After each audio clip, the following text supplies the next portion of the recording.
Hunt and Hill. Hunt Palmer, Jeremy Hill, holding down the middle of the day. Live from the Mercedes-Benz of Baton Rouge studios. It's Hunt and Hill. Now on 104.5 ESPN Baton Rouge. Welcome in, Hunt and Hill on a Thursday from the Mercedes-Benz of Baton Rouge studio downtown in the capital city. I am Hunt Palmer. He is Hill. Jeremy Hill, Casey Gaines, and Taylor Sharp on the ones and twos. Mr. Hill, how are you today, sir? I'm excited. Know how much juice I have for a UAB LSU matchup, but it's getting close to the weekend, so I'll bring the juice if I can. Close to the weekend. LSU and UAB is where we're going to start. Going to be senior day. Luke Johnson with us to talk a little bit of Saints at 1:30. LSU basketball is on the floor tonight inside the PMAC against UNO. We'll talk about that in hour number 2. Also got our best win and worst loss on the board in college football and the NFL. We start with LSU and UAB. We haven't really said anything about UAB this week. Briefly touched on the fact that it seems like a pretty good matchup for LSU, but haven't really gotten into the nuts and bolts of it. So I guess we'll start there here on a Thursday. Of course, everyone familiar with UAB and what happened in 2001 when LSU got beat by UAB. I was 13 years old inside Tiger Stadium there at a friend's birthday weekend. Parents took a couple of friends down to watch LSU crush UAB, and Josh Booty threw an interception, and UAB kicked a field goal, and LSU lost. And that was very sad for a 13-year-old Hunt Palmer. But LSU got the better of them in 2013. You were a part of that ball game. I think all that anybody remembers about that game is that Odell ran a kick six-pack, but Met had 5 touchdown passes in that game too. Yeah, that was one of those stat games, as we say. Not much opposition coming from the other team that week. Sad. Normally I can remember at least one player from the opposing defense, but I don't know if I remember anyone from that day. That was just a absolute beating that they took, and that's the kind of one you get the starters out in the third quarter. UAB is a fascinating story in terms of the college football landscape because their program went away. And to me, it was a little bit jarring because when I think of football programs going away, I think of Centenary College in Shreveport that's tiny and doesn't have the infrastructure to support a football program. But UAB was a real football program. And for them to go away, I was like, whoa, that's not insignificant. But they came back, and they've won 48 games since returning to football in 2017, and that's the most of any team in Conference USA during that span. So Bill Clark deserves a massive amount of credit for resurrecting, literally, this football program that was dead that he brought back, and now they're competent and competitive. He tossed the keys to the car last year to Brian Vincent, who's their interim head coach this year, and they have played pretty well this year. By now, if you are a big-time fan of LSU and try to get involved, it's part of your week is getting ready for the LSU game on Saturdays, which I think a lot of our audience certainly would fall into that category. You know that UAB is a very good running football team. That's something that's just the first thing that comes up when you talk about UAB. And statistically, that is absolutely the case. DeWayne McBride is the nation's leading rusher. It's a distinction he's held since week 5 of this season. McBride is averaging 156 yards per game. That is tops in the country. He's run for over 100 yards in every game this year and 10 straight dating back to last season. He was sick for the first game, but he's played the rest. He's also nationally the leader in terms of rushes for yards of 20 yards. He's second in rushing touchdowns and total rushing yards. He's third in scoring and 5th in yards per carry. So in all those categories we just ripped off, he's in the top 5 of the country. You quite simply cannot do that if you're not a talented football player.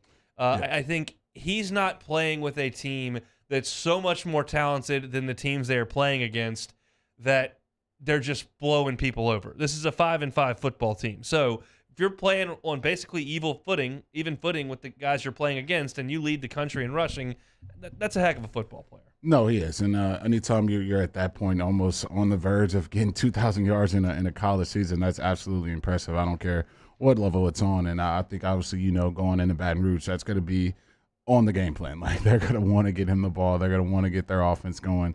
He only has 1 reception on the year, so I'm pretty safe to say that they're going to be handing that ball to him and figuring out ways to get him the ball in the run game. And if you're Matt House in this LSU defense, you got to take on the challenge. That's the only way this team can even make this remotely close of a football game with some of the losses that they have on their schedule.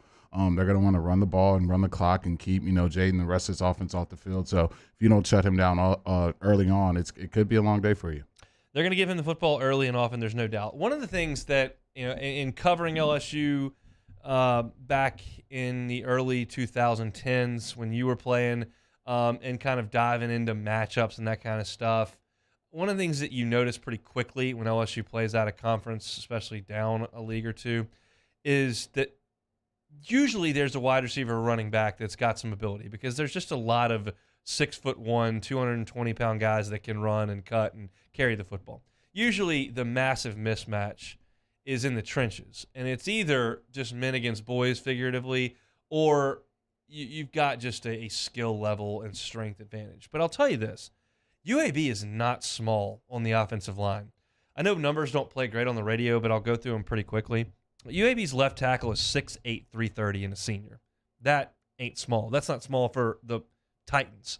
Their left guard is 6'3", 310. A little bit undersized, but not significantly. 310 pounds is still plenty of football player. Center 6'2", 305. That's right on par with what you see a lot of times in the SEC. Right guard 6'4", 320.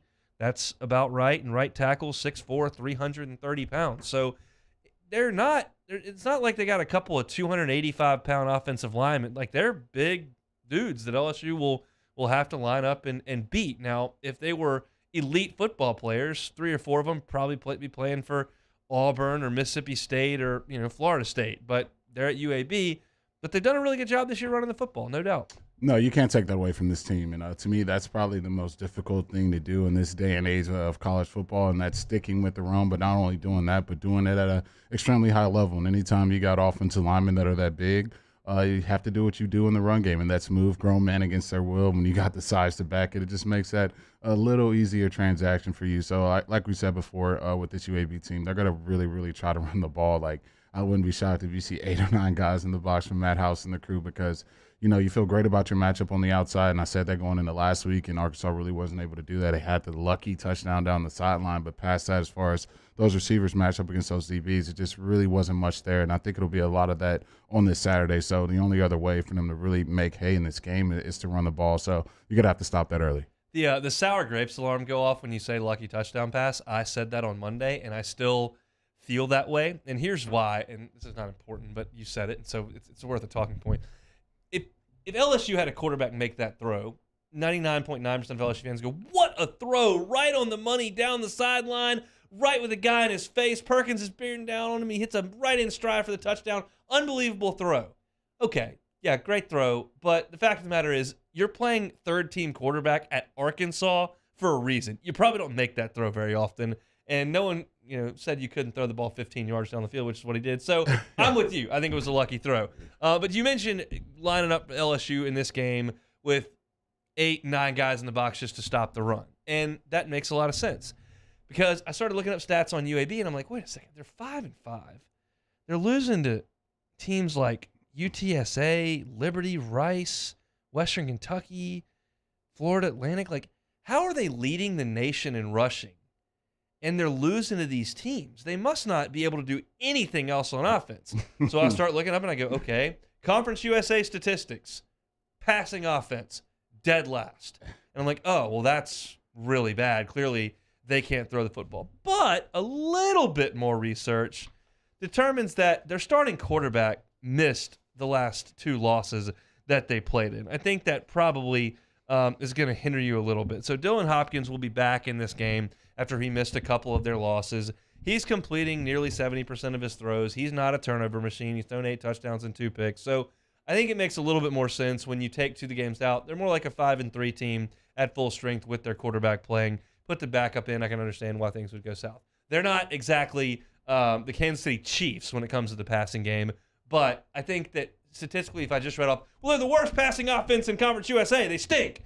They might not be very good, but when your starting quarterback goes out and you're at UAB, I don't think you're going to bring in a first-round pick right off the bench to go in there and play. That's just my thought. Yeah, no, obviously having your starting quarterback, I think any team on any level is going to want to have that guy out there for their team. But even with that being said, I don't think he's one of those guys that is Patrick Mahomes or one of these guys. It's he's still trying to hand the ball off. They're going to want to get the ball to McBride. That's going to be their whole game plan and what they're trying to do. And so even with the starting quarterback, there's still the receivers on the outside. It's not like those guys are lighting the world on fire with touchdowns and yards per catch or anything like that. So I think either guy's in there. It's going to be really what you saw last week against Arkansas, a very similar game plan. If Arkansas doesn't get the run game going, it's going to be a long day, and I think it's really going to be the same thing you're going to see again on Saturday. Same with Arkansas, same with Ole Miss, same with Auburn, same with Florida. I mean, they're just we've seen it done at the SEC level, and it hasn't been done exceptionally well.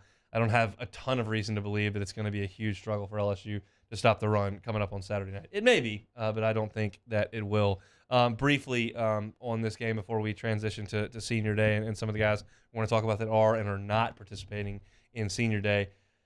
Temp's going to be around 40 degrees, potentially a light rain falling. I don't think it's going to be a lit-up crowd at 8 o'clock with those kind of temperatures. So what may that do to the environment and the guys' energy level on Senior Day against UAB in that kind of weather? I wish you could have that burrow with the EAUX on the back coming out. Maybe that'll be a different type of night, but I don't think we have that type of setting for senior night coming up. So maybe, got the SEC already sealed. I'm trying to find something here to bring the juice a little bit. UAB coming to town, the best rushing attack in the country, maybe? Yeah, that'll get them going. Yeah, I don't know. See those Blazers over there? They can really run the rock on Western Kentucky. Get fired up. Yeah, it's going to be potentially sleepy, but I think against this type of opponent, I'll see the last time. I think maybe that may be it. Like last time we go to Death Valley and see this football team this year, maybe that'll do it, but not much you can really point to in a game like this to really get the people out of their seats.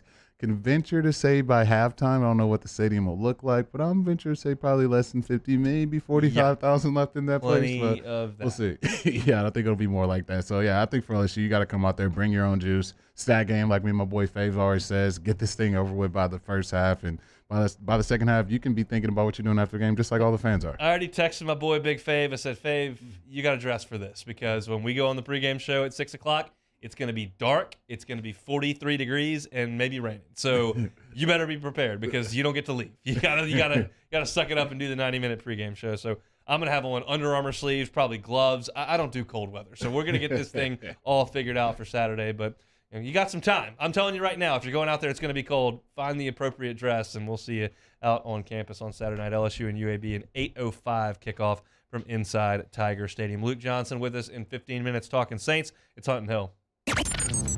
Hunt Palmer and Jeremy Hill. It's Hunt and Hill. LWCC is Louisiana Loyal, elevating and celebrating champions of Louisiana right here on Hunt and Hill. All November long, we're telling you about Molly Kimball. Yeah, Molly Kimball is a registered dietitian, nutrition journalist, and founder of Ochsner Eat Fit. Created in 2013 as a resource for all things wellness, Eat Fit is a nonprofit initiative of Ochsner Health that makes the healthy choice the easy choice through collaborative partnership with restaurants, markets, and other food service establishments. Sales team had a birthday lunch yesterday. Went to a local establishment, had Eat Fit right there on the menu.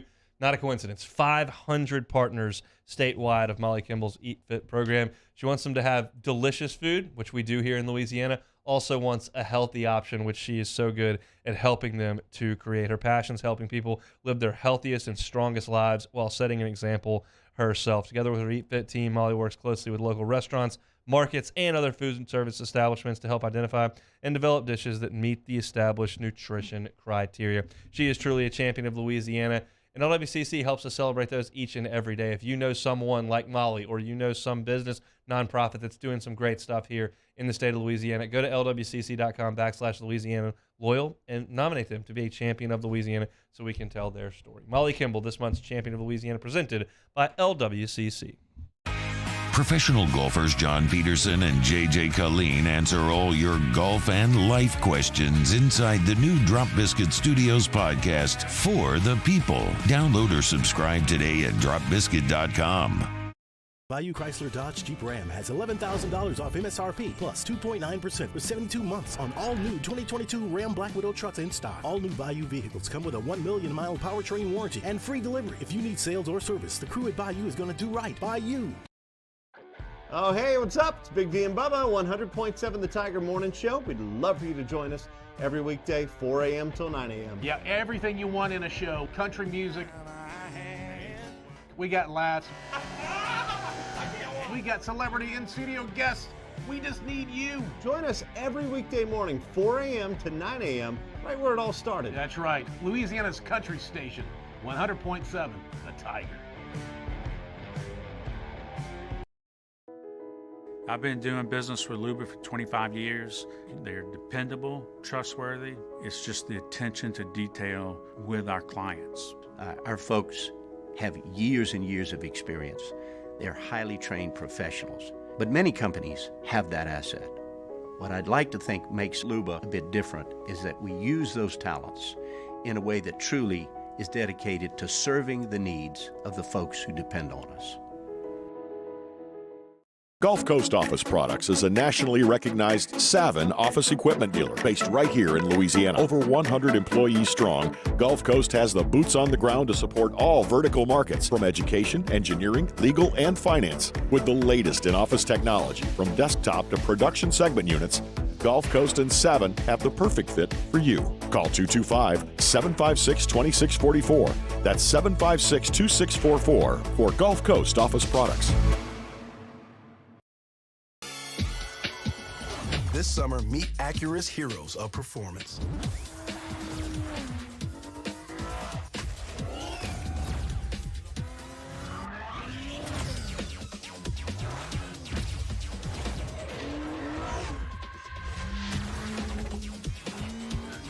Only available at the Acura Summer of Performance. This summer, visit your local Acura dealer for attractive offers on the MDX.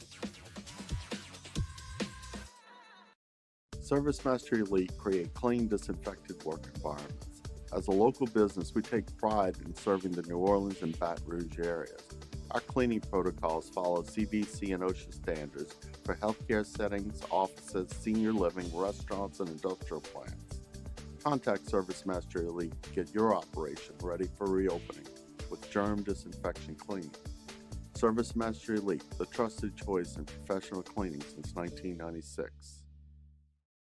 Gulf Coast Bank and Trust is giving our customers the power to bank anywhere, anytime during this challenging event. And we're right there with you. Our mobile banking app is a smart way to manage your money and time. Week 11 in the NFL, and our coverage starts Sunday at 10 a.m. with Magnolia Bluffs Football Sunday with Jimmy Ott, immediately followed by the Indianapolis Colts and the Philadelphia Eagles at noon, right here on 104.5 ESPN Baton Rouge.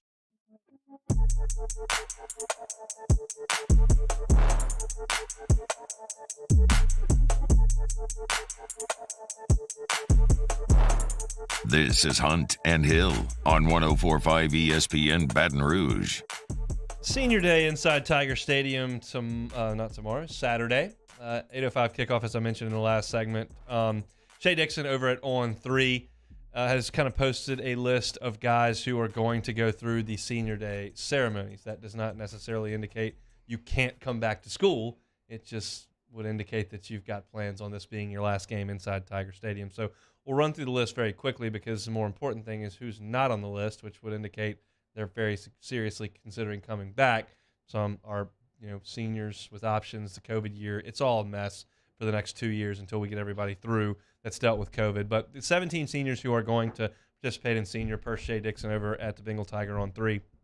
Todd Harris, Mike Jones, Jeray Jenkins, Colby Richardson, Ali Gay, Jarek Bernard Converse, Hunter Faust, Trey Finishin, MJ Frazier, Jared Small, Nick Stores, Evan Francione, Micah Baskerville, Cam Wire, Joe Fouché, Makai Garner, and Jay Ward. So a lot of significant contributors on this team: Jeray Jenkins, Colby Richardson, Ali Gay, Jarek Bernard Converse, Joe Fouché, Makai Garner, Jay Ward. Those guys very likely moving on, even though most of them have some eligibility left thanks to COVID-19. But no shocking names on that list. No, not at all. And I think of all the years to feel great about it, we have something called the transfer portal. So normally when you hear that amount of exodus with guys who are major contributors to this team, it's normally a dark, gloomy cloud over the program. But as we've seen with Coach Kelly before, he knows how to replace, and especially kind of dig into some of that Louisiana pool of guys who are from this state. And obviously I think, with most of these guys even coming in for kind of one-year rentals, it's not as big of a deal as it normally is as it was in the past when you got normally those guys who are big parts of the team. They've been that for at least 3 or 4 years in the program. So, yeah, some big-time contributors. But I think, of all the times of college football, especially when you can sign as many freshmen as you want, I don't think it'll be, that big of an issue for this football program. I'll take some time tomorrow to kind of go through some of the accomplishments of the seniors and some of the memories that they've brought when Jeremy's out tomorrow. But I want to get Jeremy's thoughts on the guys who are not participating that technically could. I don't know. I can go to LSUsports.net and see what they're listed as. I mean, I can tell you that Jaden Daniels played football in 2019. He played football in 2020. That year doesn't count. He played in 21, and he's playing right now in 22. So he technically would have another year left automatically, but you could, I guess, classify yourself as a senior if you want to count the 2020 year and go through senior day. I mean, that wouldn't be out of the question. Like Michael Brockers, who was a redshirt sophomore, you can't really go through senior day, even though it's your last game. Like, so I guess technically a COVID junior could go through senior day, I guess. But Jaden Daniels is not on that list. So certainly he could decide, get an NFL draft grade and head on, move forward if he wanted to be a pro. That's certainly something he could do, but he's not going through the process, which tells me he's at least considering coming back to LSU.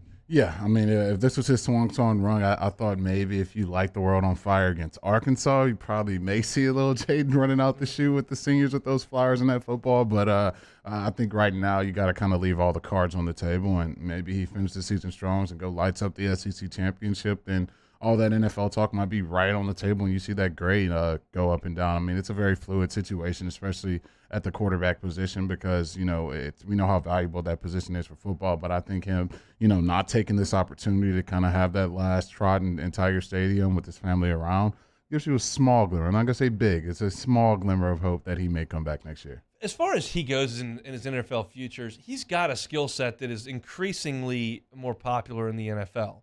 His body's not like Jalen Hurts. Like, he can't run like Jalen Hurts can because he doesn't weigh nearly that much. But he is really fast. He can make some guys miss, and he's got some arm. And the days of the 6'5", stone-foot quarterback that throws missiles down the field, like, there's still room for that. If you're Matt Stafford coming out of college, like, yeah, they'll take you.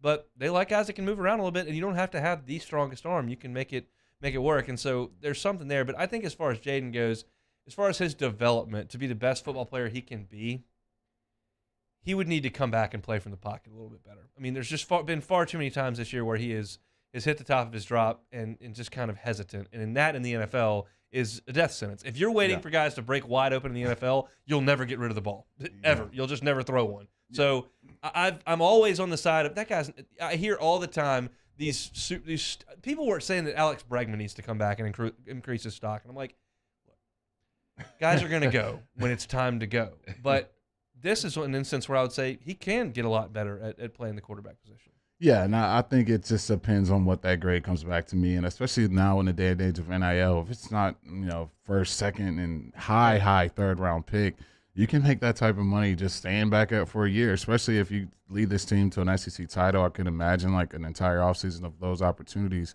for a starting quarterback LSU that just got his team to an SEC title game. I don't think we've really had an opportunity for that. Joey was gone already, and all the other guys in the past really never got those opportunities. So I think for Jaden, that's something that you can definitely think about and not really kind of be forced to go, like so many guys have in the past where it's like, okay, I know I can't make any money here. If it's even on the verge that I may, go 4th or 5th round, and normally that turns into 6th or 7th or undrafted.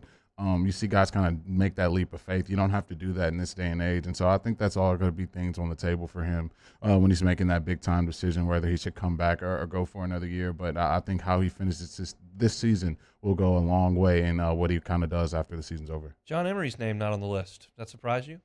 Not at all. Obviously, you and I both know kind of how we've been kind of, wanting him to get more carries. But I think the play of Josh Rosen, especially to this point in the season, you kind of see why he's, earned so much grace with his coaching staff. But even in the flashes that, John has gotten, the run against Bama, the run against Auburn, like he showed that flash. And I think obviously that's something that, if you're not getting that on a full display, you may have to come back next year and see what you can really do as a lead back. I still think anytime you're, coming out of high school as that 5-star guy with all the speed and all the talent, you're obviously there's got to be someone to give you a look. But I think for me, really not being able to debut that and showcase that for the past 2 seasons it may be best for him to come back, but that's up to him and his family to make that decision. But I don't think that's too shocking that he's not making that Swanton walk. I'll tell you one name on this list that would really be a big piece to LSU's puzzle next season if he were to come back is Greg Brooks. He's really played well this year, and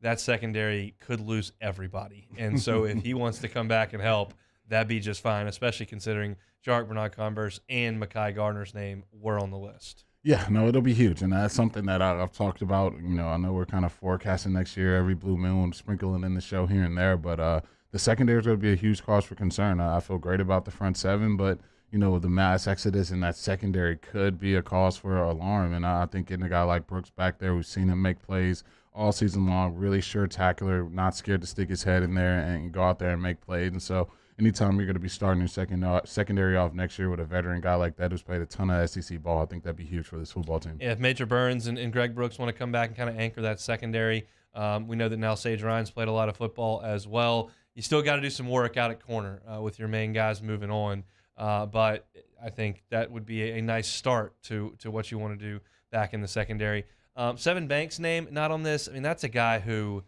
came in with all types of fanfare to Ohio State and was a starter on a team that went to the national semifinal, and he just hasn't been able to stay healthy, and it's just so disappointing. He basically ended his Ohio State career with the injury, and then we know what happened to him on the kickoff against Auburn, where he has not returned from that, and it's a guy who just has not been able to stay on the field. So if he wants to run it back one more time and try to get out on the field and make an impact, I'm all for it. Yeah, and I think that's a guy that I definitely, out of all these guys, is when you're healthy and playing and you're going to go into the combine healthy, go into the draft healthy, you kind of have that, hope that you definitely will get that opportunity. But when you just haven't played enough football, and that was his kind of biggest kind of red flag, if you want to say, when him coming into this program was the injury history, and then he kind of picked up where he left off at. So, I think for him and for me, just come from my street, I don't know what he's going to do, but I think, getting another offseason of getting back fully healthy and, being a starting corner on a team that I think will be challenging for an SEC West title again, I think that will definitely help his chances of,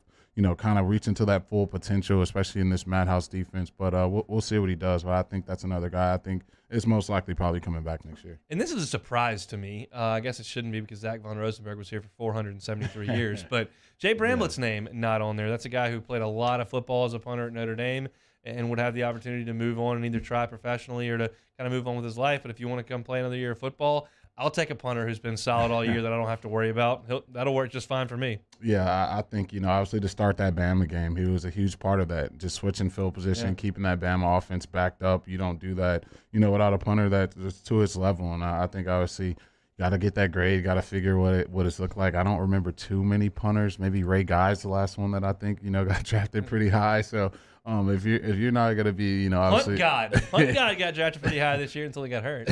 Yeah, so we'll see how that plays out. But that's another guy that you could definitely use if you're Coach Kelly and the rest of the staff. You talking about the field position in the Bama game, that brings me back to the church I was in for that for the wedding of the Bama game. And after the ceremony was ended and we were getting on the bus to go to the reception, and I looked at him and I was like, we're winning field position. So shout out Shea Bramlett. I knew we were winning field position from inside the church there. So way to go, punting, so I could tell that on my phone. Luke Johnson's going to join us next, talk about the black and gold. Dennis Allen says they're sticking with Andy Dalton. Not quite Jameis time yet. Luke's with us next on Hunt and Hill. Hold down the middle of the day. This is Hunt and Hill. Now is the perfect time to download FanDuel, America's #1 sportsbook, because right now new customers get a no-sweat first bet up to $1,000. That's free bets back if your first bet doesn't win. Just sign over promo code 1045ESPN. That's the promo code 1045ESPN. FanDuel's got all your favorite bets from the money line to the point spread. Tonight, the Packers are a 3.5-point favorite in the snow, very likely, against Tennessee. Over-under is 41.5. You can live bet the game as well. And the best part, when you win, you get paid fast. It's all on an app that's safe, secure, and super easy to use. Sign up today with the promo code 1045ESPN for your no-sweat first bet. That's promo code 1045ESPN. Make every moment more this season with FanDuel, official sportsbook partner of the NFL. Must be 21 and present in Louisiana. First online real money wager only. Refund issues and non-withdrawable free bets. Expires in 14 days. Restrictions apply. See terms at sportsbook.fanduel.com. If you're somebody who has a gambling problem, wants help, call 1-877-770-STOP.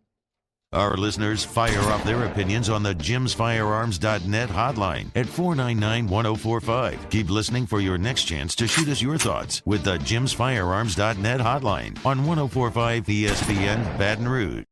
Bayou Ford has $10,000 off MSRP plus 2.9% for 60 months on new 2022 Ford F-150s. All new Bayou vehicles come with a 1 million mile powertrain warranty and free delivery. If you need sales or service, the crew at Bayou Ford is going to do right by you.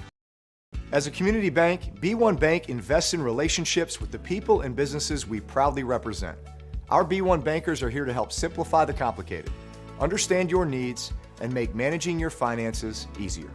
At B1 Bank, we offer an array of solutions to help simplify your transaction needs. B1 Bank, one highly personal banking experience. Visit us online at b1bank.com for more information.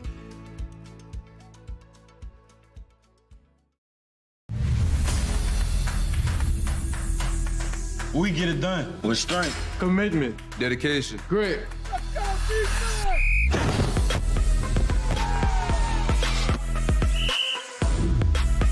We get it done with passion for our fans and love for our community. We are the Tigers. Get it done. Let the values of the purple and gold be in your starting lineup this season. And as always, get it done. It's no secret. The best oysters in Baton Rouge are at Jolie Pearl Oyster Bar. Enjoy mouth-watering South Louisiana flavor and oysters from all over the country. And don't forget our nightly drink specials.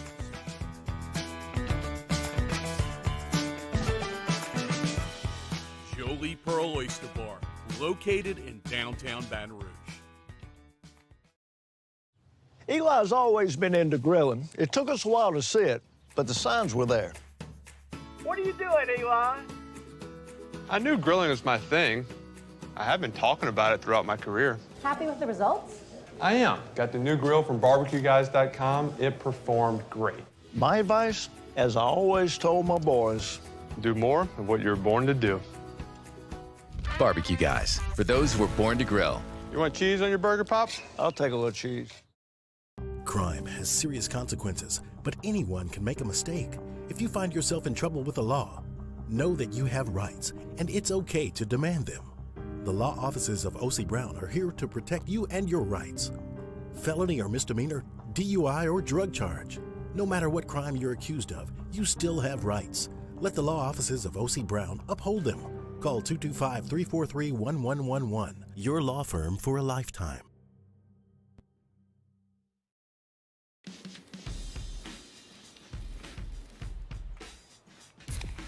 Light beer shouldn't taste like water. Miller Lite has more taste. Matt Moscona invited you to join us for Thursday's AFR, presented by the Aesthetic Medicine and Anti-Aging Clinics of Louisiana. Ryan Clark, Mike Triplett, our Fantasy Blitz, Paul Nolan with picks. Join us, AFR 3 to 6, 104.5 ESPN Baton Rouge.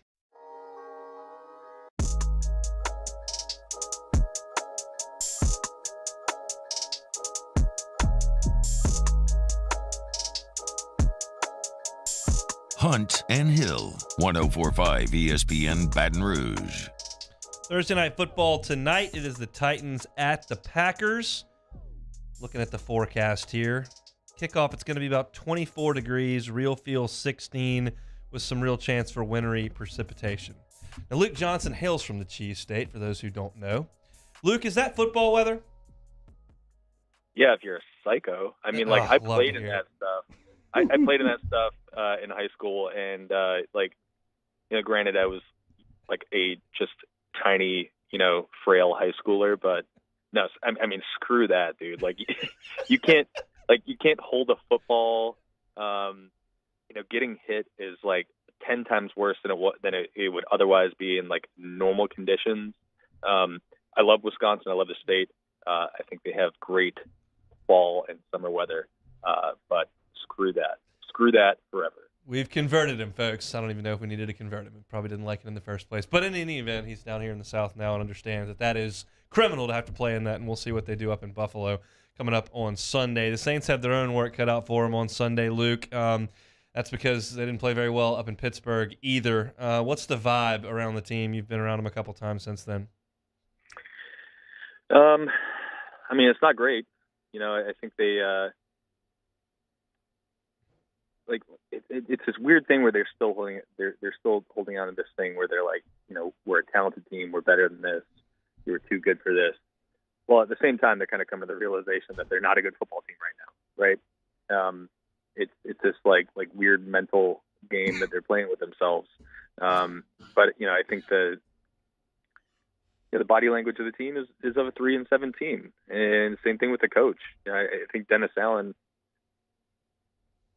looks like a guy who's defeated right now, and I don't know if he's looking like that in front of the team, but in front of us, he's having to talk about why his team's so bad. His body language is pretty terrible in the press. So, just being real with that. They are not where they expected to be, and I think they're having a hard time grappling with that. He said yesterday that they're going to stick with Andy Dalton. How much of that is because Jameis is not ready to help physically, and how much of it is because they believe that Andy Dalton runs the offense better? We're now 2 months into this. Yeah, it's actually kind of hard to parse that. I think part of it in my mind, I'm looking at this logically, and I'm like, okay, they're missing their starting center, they're missing their starting left guard, they're missing their starting left tackle. Their other guy who they brought in to be a starting left tackle isn't back yet, and they've got the best defensive player in football coming in this week. And you're talking about playing a quarterback who's got ruptured tendon in his foot. I've seen Jameis move around in practice. He's not moving around like you'd want him to move around, right? I think he's healthy enough to play if needed. And who knows, if Andy goes out there and just really stinks it up, maybe we'll see him in the game, right? But I think this week in particular would have been a tough week to put Jameis in there, just knowing what they're going to be missing up front and knowing who they got lining up across from those guys. Would have been tough, in my opinion. So, but then again, I think Dennis actually just legitimately likes Andy. And I don't think Andy has played as bad as a lot of people think he's played. I think he's had a lot of circumstances that are working against him, for sure. But at the same time, he's a limited player. And if you're going to be running the ball for 29 yards, that just kind of exposes those limitations. I think that's kind of where they're at right now. You mentioned DA looking a little defeated in some of those pressers. Do you think if the Saints kind of continue where they're tracking right now, really don't show improvement, that Mickey Loomis and the rest of this organization could possibly move on from him this season? I'd be surprised. I think you just considering like the mountain of injuries they've had. I don't know if that would necessarily be fair. And especially considering the way that the team really kind of zeroed in on him from the start. And they know him, they've been around him, and Dennis has had a very difficult situation to navigate in his first season as a head coach, to be sure. Then again, if they play for the last 7 games like they have the last 2 games, and they completely tank, maybe that situation changes a little bit. I don't know. I don't think. I think it's fair to say he hasn't done a very good job as a head coach, despite all the problems they've had, and despite all the challenges. The Saints dealt with a similar situation last year, had even worse quarterback play, and went 9-7. 9-8 rather. So I think if this season continues down this course, there's going to have to be changes. They're going to have to do things differently, but I'd be surprised if they let him go after 1 season. Take Dennis Allen out of the equation. I'm looking at Cam Jordan, Demario Davis, Tyrann Mathieu, Alvin Kamara, Michael Thomas. This is not a young football team, and I just have a hard time seeing a youth infusion here that really puts them over the top. Where is this franchise right now when you look at them moving forward, head coach or not? Yeah, see, this is a really difficult question to answer because they've got a lot of those guys. Alvin, I'm less worried about he's missed a couple games here or there, basically every year of his career. But I think he's still going to be a good player through the length of that contract. But I think the question is a fair one with Michael Thomas, who is basically going to go 3 full years without playing. Cam Jordan and Demario Davis, I think they've been playing at a pretty high level this year, but it's reasonable to wonder how long they're going to be able to hold that up. They have no draft capital. They are going to be in a tough spot in the salary cap for a while. Yeah, it's reasonable to wonder whether this is going to be a thing that just continues in the next couple seasons. They're in a really tough spot as a franchise.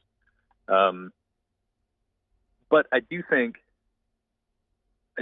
there's a way to kind of extend the good times a little bit if they're able to figure out the quarterback situation, which is just like such a huge if, and they're really behind the 8 ball without having a first-round pick next year, being in the tough salary cap position they are, not really having a lot of tradable assets. They're in a tough spot to try to figure that out, but if they are able to finagle away somehow, some way, I think they can still be pretty okay. But I think as we've seen these last couple of years, if they don't have the quarterback play there to kind of rescue them in case of the worst case scenario, this is going to be what it looks like. And it's not good. It's really ugly.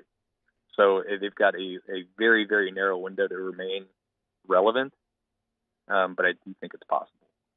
I heard you mention last season's record with Ian Book playing quarterback a lot of those games, and obviously looking at this year. How much difference do you think the leadership and the play calling of Carmichael is compared to Sean Payton with the offense you're seeing this year? Well, I mean, the leadership is a completely different thing. Sean was a super, super charismatic guy. I think he always found a way to get the team to buy into what he was selling, which I think is really, really difficult, especially when they were dealing with all of the stuff they were dealing with last year. And that's just not who Pete is, right? And I don't think it's who Dennis is either. But as far as the play calling goes, I think we've seen it from Pete at times this year. And then at other times, you just kind of wonder what they're doing. I don't understand how there's a situation where the offense isn't functioning at all like it did last week. They went 3 or 4 and out on basically every possession of the second half last week, and that whole time you're just waiting for the 2 best players to get involved with Alvin Kamara and Taysom Hill, and they just couldn't make it happen. And I think that falls back on play calling. They had a really, really good stretch in the middle of the year where they were averaging about 30 points a game with Andy Dalton and a bunch of guys out. But I think you can't just like rely on things to be normal when they're not. I think you got to just be a little bit creative, and I think they're lacking some of that right now. I saw the line, Saints are a 3-point favorite. I understand they're at home and the Rams haven't played all that great, but I assumed when I saw that, okay, Stafford's is going to be iffy. Well, he was a full participant in practice yesterday, and the line's still 3. Does that surprise you? Yeah, it does. It does. I was surprised when they were favored, even when Stafford was a question mark. There's nothing that's happened that's given me any faith in this team. I thought they would go in last week against Pittsburgh, regardless of all the circumstances. They're favoring Pittsburgh, being on coming off a bye, playing a team traveling on a short week, blah blah blah blah blah. And I thought they beat Pittsburgh, and they lost by double digits. Yep. So I don't think there's any part of me that would feel at all confident about that. I mean, Vegas is usually pretty good on these sorts of things. The Rams have been really bad this year. So they've played 9 games. They've scored 20 or less in 7 of them. They're a bad team, but so are the Saints right now.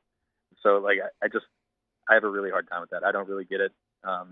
It looks like Stafford is going to play. I would imagine that line's going to continue moving down, maybe even favoring the Rams by the end of it. But who knows? I don't really get that line. Luke Johnson of The Advocate, our Black and Gold Thursday correspondent. Enjoy the football. We'll do it next week. Thanks, Luke. Sounds good, man. Talk to you all later. He is Luke Johnson, @ByLukeJohnson on Twitter. Hockey at the Raising Cane's River Center, 104.5 ESPN Baton Rouge. Excited to see pro hockey coming back to the Raising Cane's River Center this winter. You can get tickets for just $10 at Ticketmaster.com and the Raising Cane's River Center box office, or keep listening for your chance to win some from us and sign up to win at 1045ESPN.com.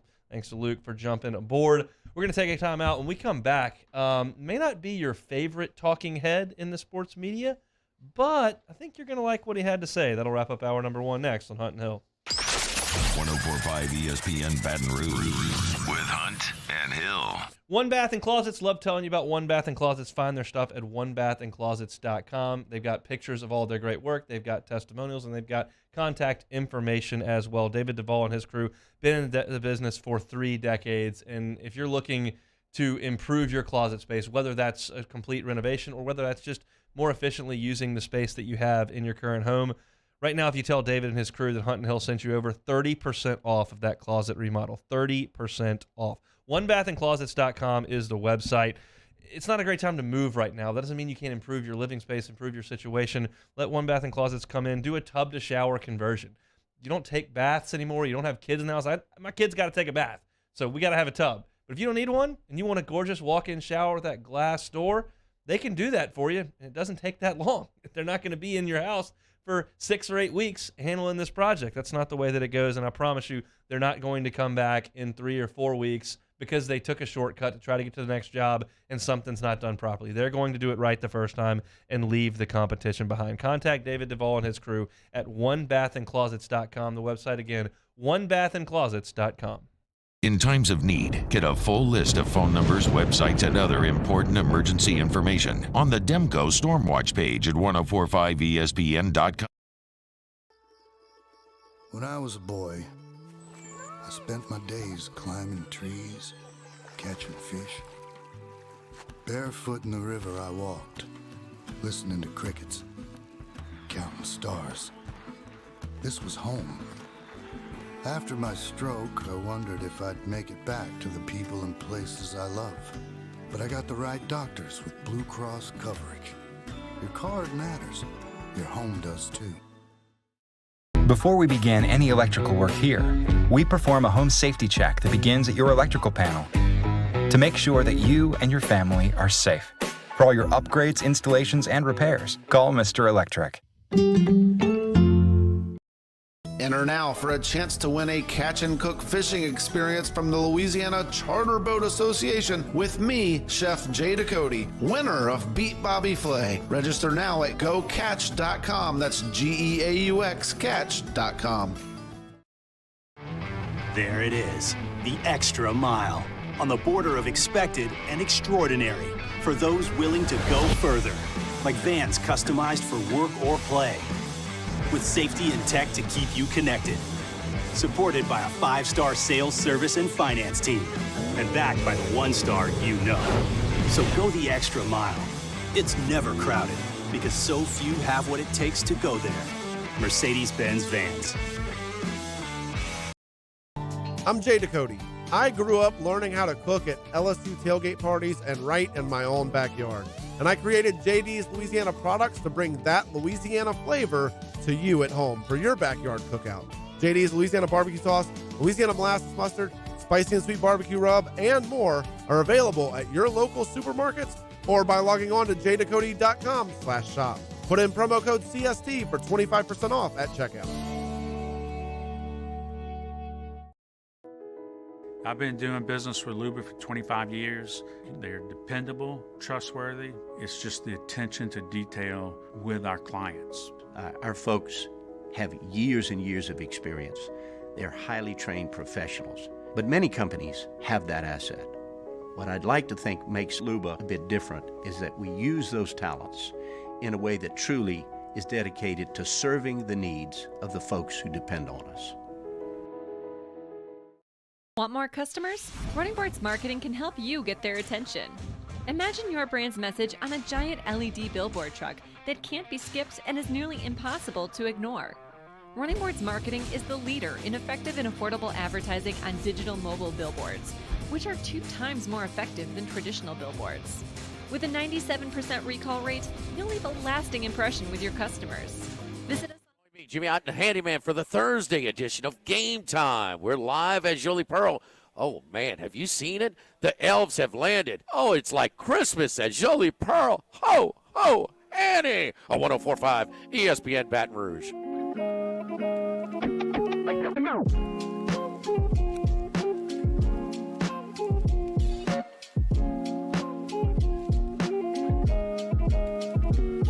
This is Hunt and Hill on 104.5 ESPN Baton Rouge. Appreciate Luke Johnson for hopping aboard. Talking all things black and gold. Tease this as we were heading into commercial there. May not be your favorite talking head out there in the sports media world, but Colin Cowherd was talking about LSU and Southern Cal on his show yesterday, and the inference was, look, Texas got a new head coach. They can't figure it out. Miami got a new head coach. They hadn't figured it out.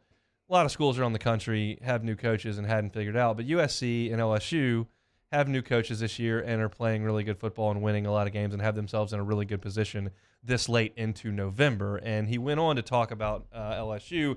And I think for us to sit here and talk about how great LSU is doing this or that, we're in the bubble and we went to LSU, and you kind of expect us to highlight those kind of things. But I think when you go outside the bubble and someone who has no rooting interest in your success whatsoever at LSU has this type of thing to say, it's just kind of cool to hear. So I'm going to just kind of brighten up your Thursday here with little Colin Cowherd. When Brian Kelly left Notre Dame, the do-gooders, the White Knights, flew in. How can you do that to those children? Those kids are trying to get to the NFL too. He's going to the NFL, otherwise known as LSU, a football factory. Lincoln Riley left Oklahoma. Yeah, for the beach in L.A.? Yeah, I do that too. And USC? If you don't understand LSU football, you don't get the sport. Nick Saban will tell you privately. That LSU team that beat him a couple years ago, he's never had anything that talented. The sport's a football factory, high school and college. If you're wondering how big LSU is, who had the best catch in the NFL last weekend? Justin Jefferson, LSU. Who had the biggest interception of the week in the NFL last week? Patrick Peterson, LSU.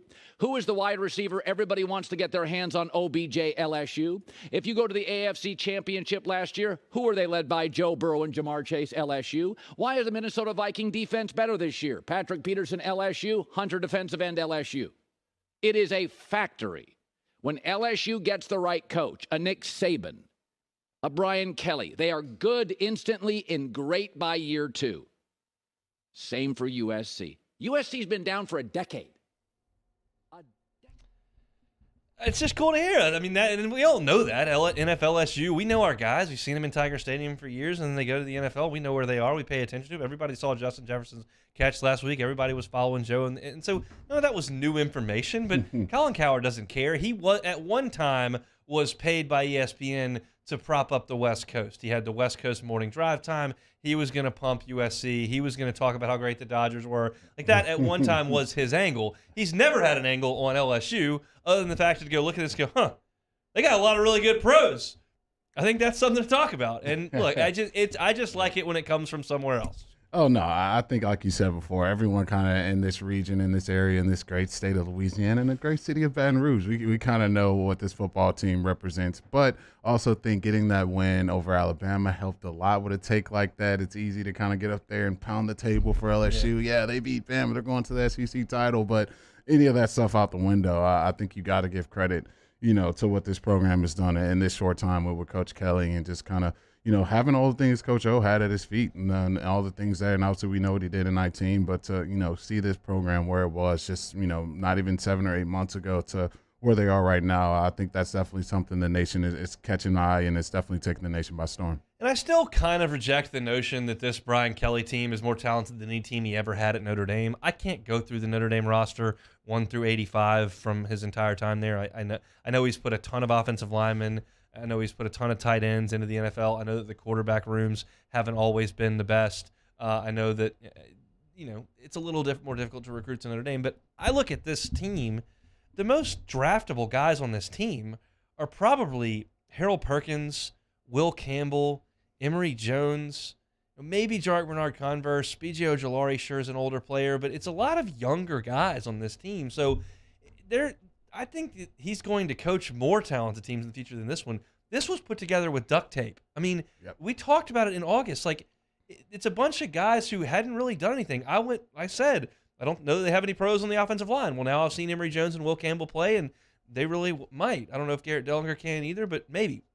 They didn't have any pros in my observation, maybe at a defensive back. Okay, Jarek Bernard-Converse and Mekhi Garner very well may be pros, but I didn't know that because I hadn't seen them.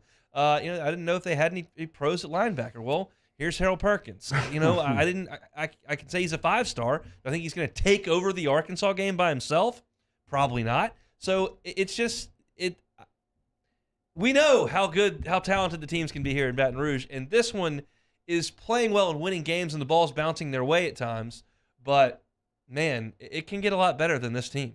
Oh, no, it can get light years, Billy. You're not even at your full 85 scholarships yet. So that's the scary part about this program and what they could do going forward. And I think, obviously, we kind of, pegged it in for this season. Like, hey, this is going to be a rebuild. Just take your time, fans. Don't expect too much. And they've just totally blown those expectations out of the water. Now you're talking about, can we get in the college football playoff? Which it just seems like a dream when you wake up and realize what you're saying. But that's where we are right now. Now all this stuff is still on the table. But, forecasting forward with everything that's kind of being built, you're looking at the recruiting class, look at the possibility of the transfer portal, especially everything going in College Station.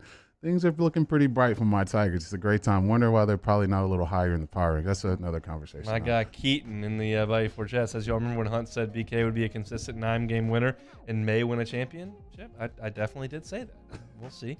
Hopefully he gets his 10th win coming up on Saturday. He's got to win 2 more to get the 10 wins. So we'll see. He may win 9 this year. We'll just have to see how it goes. That's hour number 1 in the books. Come back with us after Sports Center. We'll come back with a little thumbnail on LSU and UNO inside the PMAC tonight. And, of course, our best win, worth loss on the board on the weekend. Come back with us after Sports Center. Hunt and Hill.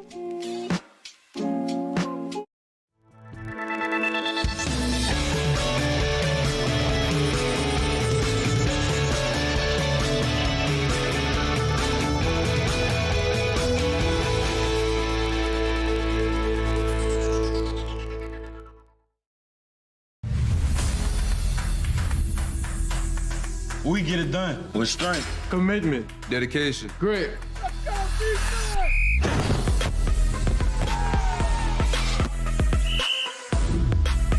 We get it done with passion for our fans and love for our community. We are the Tigers. Get it done. Let the values of the purple and gold be in your starting lineup this season. And as always, get it done. Louisiana. It's a place defined by culture, by pride, by passion, by people who do more than love this place. They celebrate it, elevate it, champion it. They are the individuals who embody what makes Louisiana great. The companies that make Louisiana a better place to work and live. The nonprofits leading transformational change in our communities. Champions of Louisiana are all around us. And LWCC is proud to celebrate them because we've always been Louisiana loyal, supporting the workers, the innovators, the change agents of this great place we call home. Who are the champions around you? Together, we can share their stories. Together, we can help our home state thrive. Together, we are Louisiana loyal, always.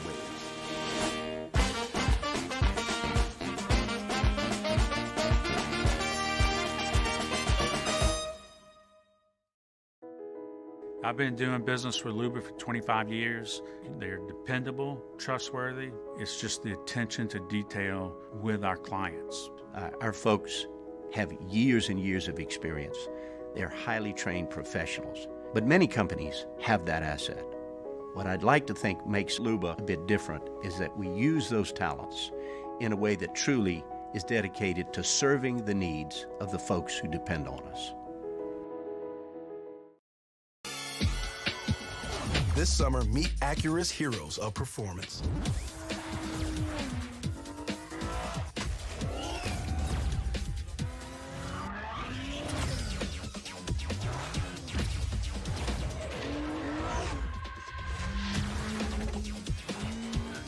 Only available at the Acura Summer of Performance. This summer, visit your local Acura dealer for attractive offers on the MDX. Gulf Coast Office Products is a nationally recognized Savin office equipment dealer based right here in Louisiana. Over 100 employees strong, Gulf Coast has the boots on the ground to support all vertical markets from education, engineering, legal, and finance. With the latest in office technology, from desktop to production segment units, Gulf Coast and Savin have the perfect fit for you. Call 225-756-2644. That's 756-2644 for Gulf Coast Office Products. Oh, hey, what's up? It's Big V and Bubba, 100.7 The Tiger Morning Show. We'd love for you to join us every weekday, 4 a.m. till 9 a.m. Yeah, everything you want in a show. Country music. We got laughs. We got celebrity in-studio guests. We just need you. Join us every weekday morning, 4 a.m. to 9 a.m., right where it all started. That's right. Louisiana's country station, 100.7 The Tiger. Bayou Ford has the new inventory to get you in a new Ford truck or SUV today, or customize your next vehicle just the way you want it. All new Bayou Ford vehicles come with a 1 million mile powertrain warranty. The crew at Bayou Ford is going to do right by you. This is SportsCenter. I'm Christine Lisi. Breaking news for the second time in 2 days. The Eagles are adding a veteran defensive tackle. Phillies agreed on a one-year deal with Ndamukong Suh. They added Linval Joseph yesterday. The Eagles have struggled against the run with rookie Jordan Davis on injured reserve. He'll miss at least 2 more games. The AFC South leading Titans and Packers kick off Week 11 of this NFL season tonight. Green Bay looking to get into playoff contention in the NFC and hoping to build on last week's win over Dallas, where its running game was key. Aaron Jones, A.J. Dillon with over 200 yards on the ground, and the Packers need that same approach tonight, advises Bart and Hahn co-host Bart Scott. They have to commit to the run because it sets up everything else that they want on the back end. To be able to attack this Titans secondary, you have to first get those safeties to commit. 8 in the box, one-on-one coverage you take advantage of when you do that. To do that, you got to run the football. Bart Scott on Get Up. NBA X-rays on Hornets point guard LaMelo Ball's left ankle were negative. He has been ruled out tomorrow night against Cleveland. The team says at this point it's too early to know how much time he'll miss after re-injuring his ankle last night. Do you own or rent your home? Sure you do. Fortunately, Geico makes it easy to bundle your home and car insurance. It's a good thing, too, because having a home is hard work. Go to geico.com, get a quote, and see how much you could save. Geico.com. Easy. 1, 2, 3. Hunt and Hill. Tom Palmer, Jeremy Hill, holding down the middle of the day. Live from the Mercedes-Benz of Baton Rouge studio, it's Hunt and Hill. Now on 104.5 ESPN Baton Rouge.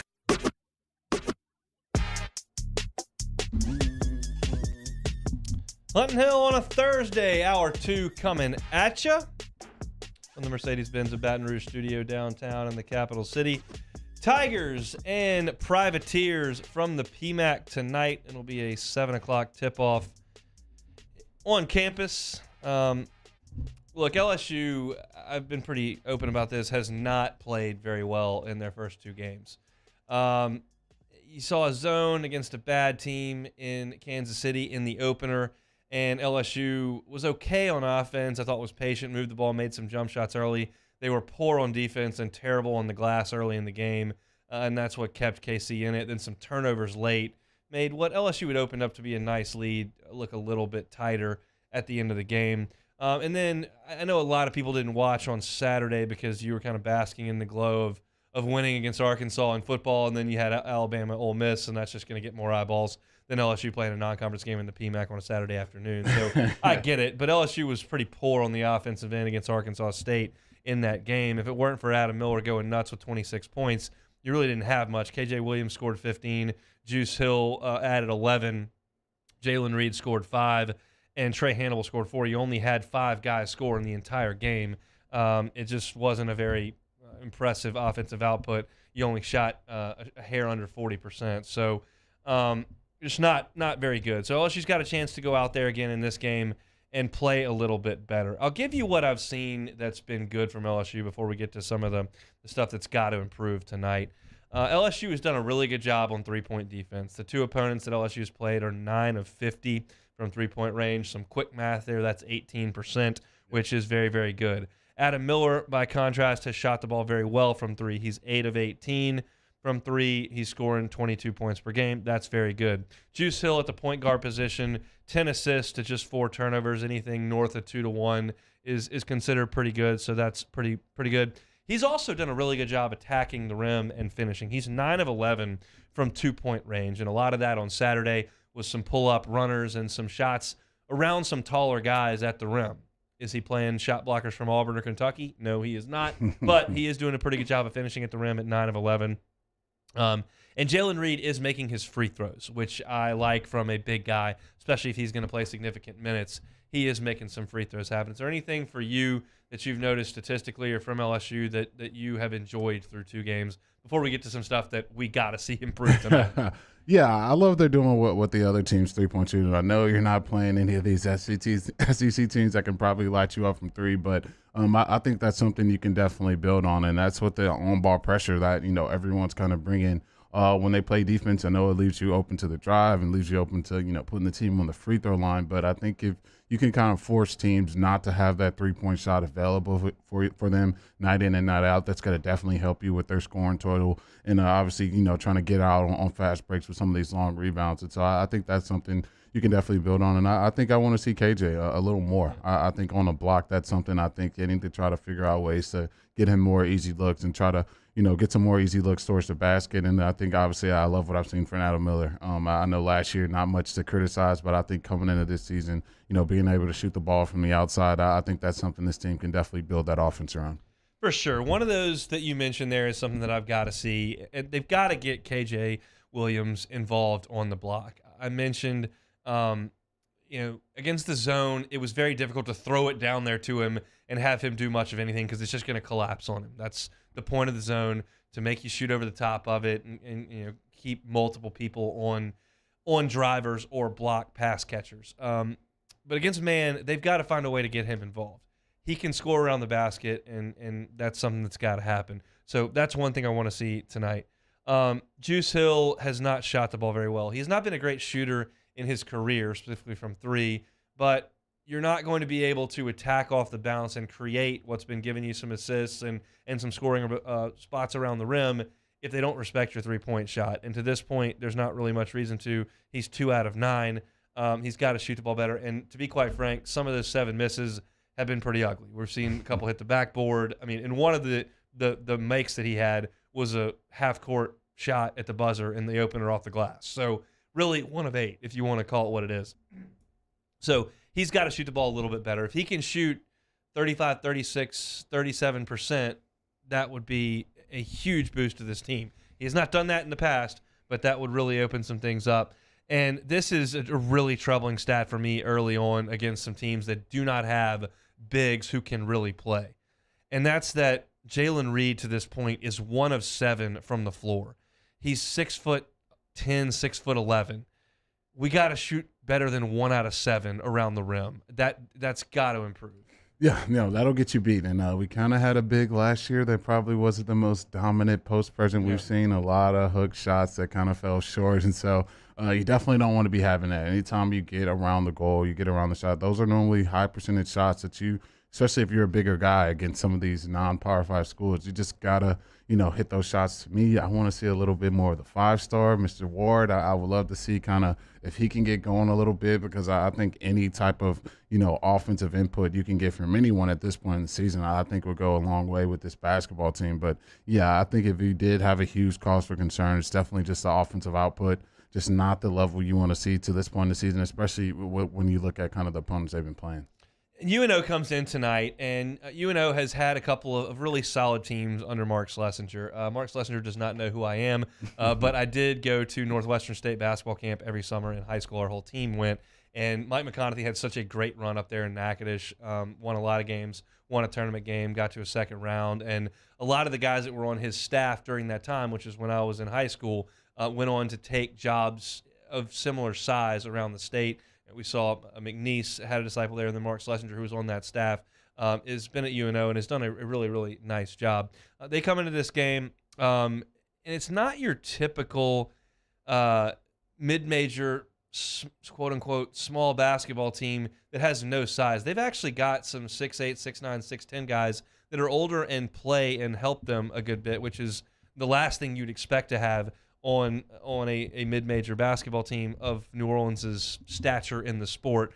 But really, the guy that spearheaded them through 2 games is Jordan Johnson. He's 7 of 15 from 3 for 47% and has led them in scoring. He's a junior from Memphis, Tennessee, and has been great. So I think Jordan Johnson's going to be the best player LSU has seen on the floor, and he's a focal point for this UNO offense. So I'm kind of curious to see. They've only got 2 double-figure scores. He's scoring 14.5 games. I'm curious to see who they put on him. I think it's going to be Adam Miller, and less to see how Adam Miller defends Jordan Johnson. That's really not what I care about. I care about, okay, this is their best player. He's a shooter. Who do we put on him? That's kind of what I want to see tonight from LSU, and that's one thing I'll be watching. Yeah, and to me, I'm more in the camp of let Mwani get on him, and I want Adam saving that energy for offense. Understood. That's kind of where my head would be at, but I think for Adam early on this season, once you get to SEC play, there's not going to be, when you play against Alabama, you play against Kentucky, all those guys in the outside can score. So if you were going to get that challenge tonight, it'd be kind of good to kind of get his legs underneath him, see what he can bring on the defensive end. I've liked what I've seen so far. But, yeah, I think that'd be a great challenge. But more me, I think, you want to save all that out for offense if you're Adam. We'll see, and I think that makes a ton of sense. So to kind of put a bow on this here with LSU and New Orleans tonight, this UNO team has not played great through 2 games. They played St. Francis out of Illinois, which is a step down in competition, and they beat them 65-63, so didn't run away from them and barely beat them by a bucket. And then they played Butler on the road up at Hinkle and lost 89-53. So they have not shot the ball very well. They have not done a good job of scoring the basketball, and their only win is against St. Francis, and Butler crushed them. So LSU should take care of business tonight, and that's just part of this early season. I know that playing the teams that LSU is lined up against with Kansas City and New Orleans, the teams they're going to play are not going to excite anybody, and that is a point that Matt McMahon will try to work this basketball team towards. The fact of the matter is, if you loaded this thing up with North Carolina and Texas Tech and UCLA and Florida State, you'd get your hat handed to you right now. That's what I think. Now, Florida State's been terrible this year. That's a bad example. They're 0-3. Louisville's been awful too. But so that may not have been a great example. I was just pulling big-name schools that would maybe pique people's interest. LSU's basketball team is not there right now. I think they can improve. I think that as these guys play together, there is some talent. There's a little bit of depth, and they don't have anything that's glaringly lacking in terms of, they have nobody to rebound and protect the rim, or they don't have anybody to run the point, or they have no one that can shoot. They have some pieces to the puzzle here. They've just got to work through it in November and December, and hopefully by the time you get to SEC play, you've got it kind of dialed in, and you can play a little bit better and be competitive night in and night out in the league. But starts tonight for them again with New Orleans at 7 o'clock inside the PMAC. You can, of course, listen to that over on Eagle 98.1. Come back and talk some football. It's Hunt and Hill. Hunt Palmer and Jeremy Hill. It's Hunt and Hill. Start NFL Week 11 off with a no-sweat same-game parlay from FanDuel, America's #1 sportsbook. It doesn't matter if you're new to FanDuel or already have an account. You'll get free bets back if your Thursday night same-game parlay doesn't hit. NFL same-game parlays are the perfect way to combine your bets for a chance for an even bigger payday. It's going to be nasty up at Lambeau tonight. The temps are going to be in the 20s. Feels like the teens. There may be some snow, so might be a good time to bet Derrick Henry over the rushing yards total. Might be a good time to bet him to score a touchdown. You can get plus 410 on that with your same-game parlay. And the best part is you can build your own, or you can use one of the popular same-game parlays that are pre-built for you in FanDuel's top-rated sportsbook app. However you want to play, you can bet the NFL on Thursday night with a no-sweat same-game parlay. Just sign up with that promo code 1045ESPN if you don't already have an account. If you do have FanDuel, you're all set. Sign in and see what you've got. Make every moment more with FanDuel, an official sports betting partner of the NFL. Must be 21 and present in Louisiana, 3+ legs, minimum $1 bet required. Refund issues and eligible free bet that expires 7 days after receipt. Max free bet, $5. Restrictions apply. See terms at sportsbook.fanduel.com. If you're someone who has a gambling problem and wants help, call 1-877-770-STOP. Professional golfers John Peterson and JJ Colleen answer all your golf and life questions inside the new Drop Biscuit Studios podcast for the people. Download or subscribe today at dropbiscuit.com. Service Master Elite create clean, disinfected work environments. As a local business, we take pride in serving the New Orleans and Baton Rouge areas. Our cleaning protocols follow CDC and OSHA standards for healthcare settings, offices, senior living, restaurants, and industrial plants. Contact Service Master Elite to get your operation ready for reopening with germ disinfection cleaning. Service Master Elite, the trusted choice in professional cleaning since 1996.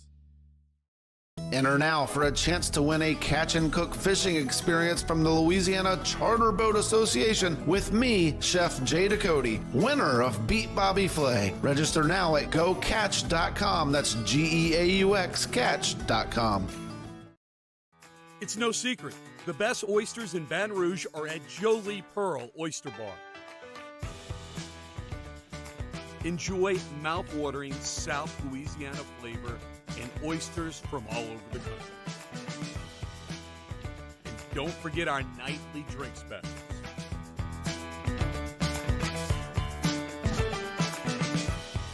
Jolie Pearl Oyster Bar, located in downtown Baton Rouge. Eli's always been into grilling. It took us a while to see it, but the signs were there. What are you doing, Eli? I knew grilling was my thing. I have been talking about it throughout my career. Happy with the results? I am. Got the new grill from barbecueguys.com. It performed great. My advice, as I always told my boys, do more of what you were born to do. Barbecue Guys, for those who were born to grill. You want cheese on your burger, Pops? I'll take a little cheese. Crime has serious consequences, but anyone can make a mistake. If you find yourself in trouble with the law, know that you have rights, and it's okay to demand them. The law offices of O.C. Brown are here to protect you and your rights. Felony or misdemeanor, DUI or drug charge. No matter what crime you're accused of, you still have rights. Let the law offices of O.C. Brown uphold them. Call 225-343-1111. Your law firm for a lifetime. I'm Jay Ducote. I grew up learning how to cook at LSU tailgate parties and right in my own backyard. And I created JD's Louisiana products to bring that Louisiana flavor to you at home for your backyard cookout. JD's Louisiana barbecue sauce, Louisiana molasses mustard, spicy and sweet barbecue rub, and more are available at your local supermarkets or by logging on to jducote.com/shop. Put in promo code CST for 25% off at checkout. There's nothing better than tailgating, but it can be a lot of work. So why do it yourself when you don't have to? Let Revelry Sports and Entertainment set up your luxury tailgate on campus. Order what you want and just show up to party. To the Prep Football Playoffs, and we get started Friday night at 6 with Louisiana Prep Preview, presented by the Baton Rouge Orthopedic Clinic. Catholic High and Archbishop Rummel kick off at 7, immediately followed by the Lake Urgent Care Total Occupational Medicine Louisiana Prep School Board Show on YouTube, Your View, and 104.5 ESPN Baton Rouge.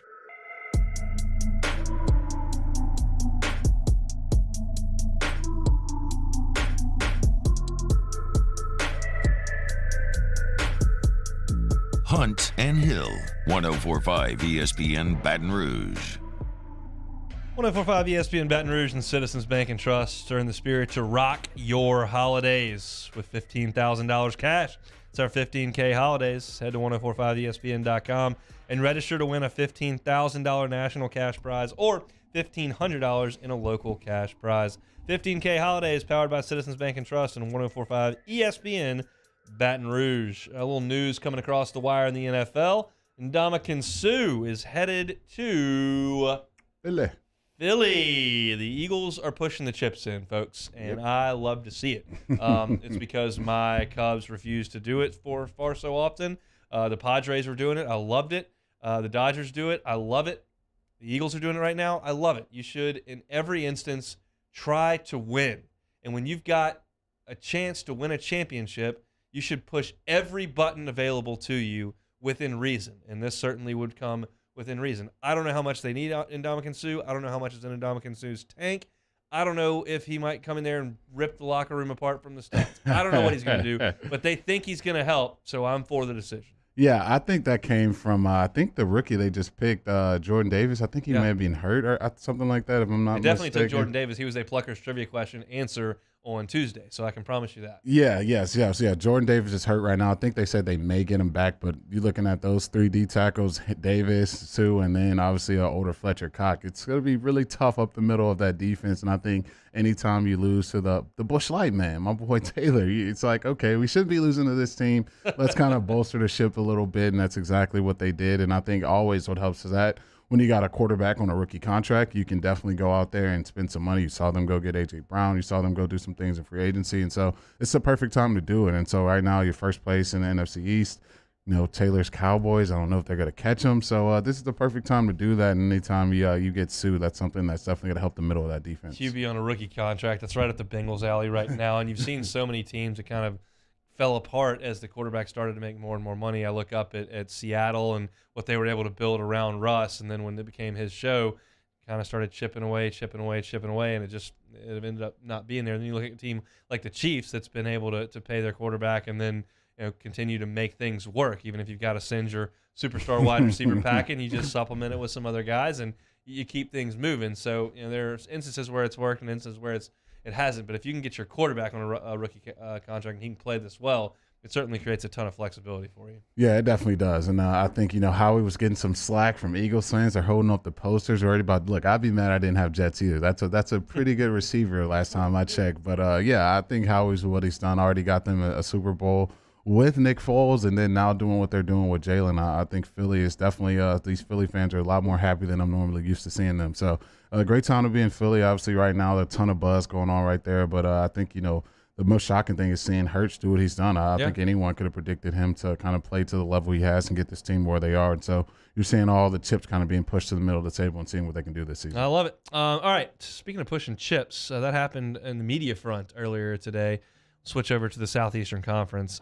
There is a relentless amount of smoke out of Auburn, Alabama, that Lane Kiffin is going to be the next Auburn coach. Look, Blaine Crane, part of the J-Boy Show with Jake Crane. They have some sauces over there at Auburn. Wasn't that the guy who told me I was getting stinking Lincoln last year? There's the point. Okay, I just want to make sure. So that's where we're headed. Okay.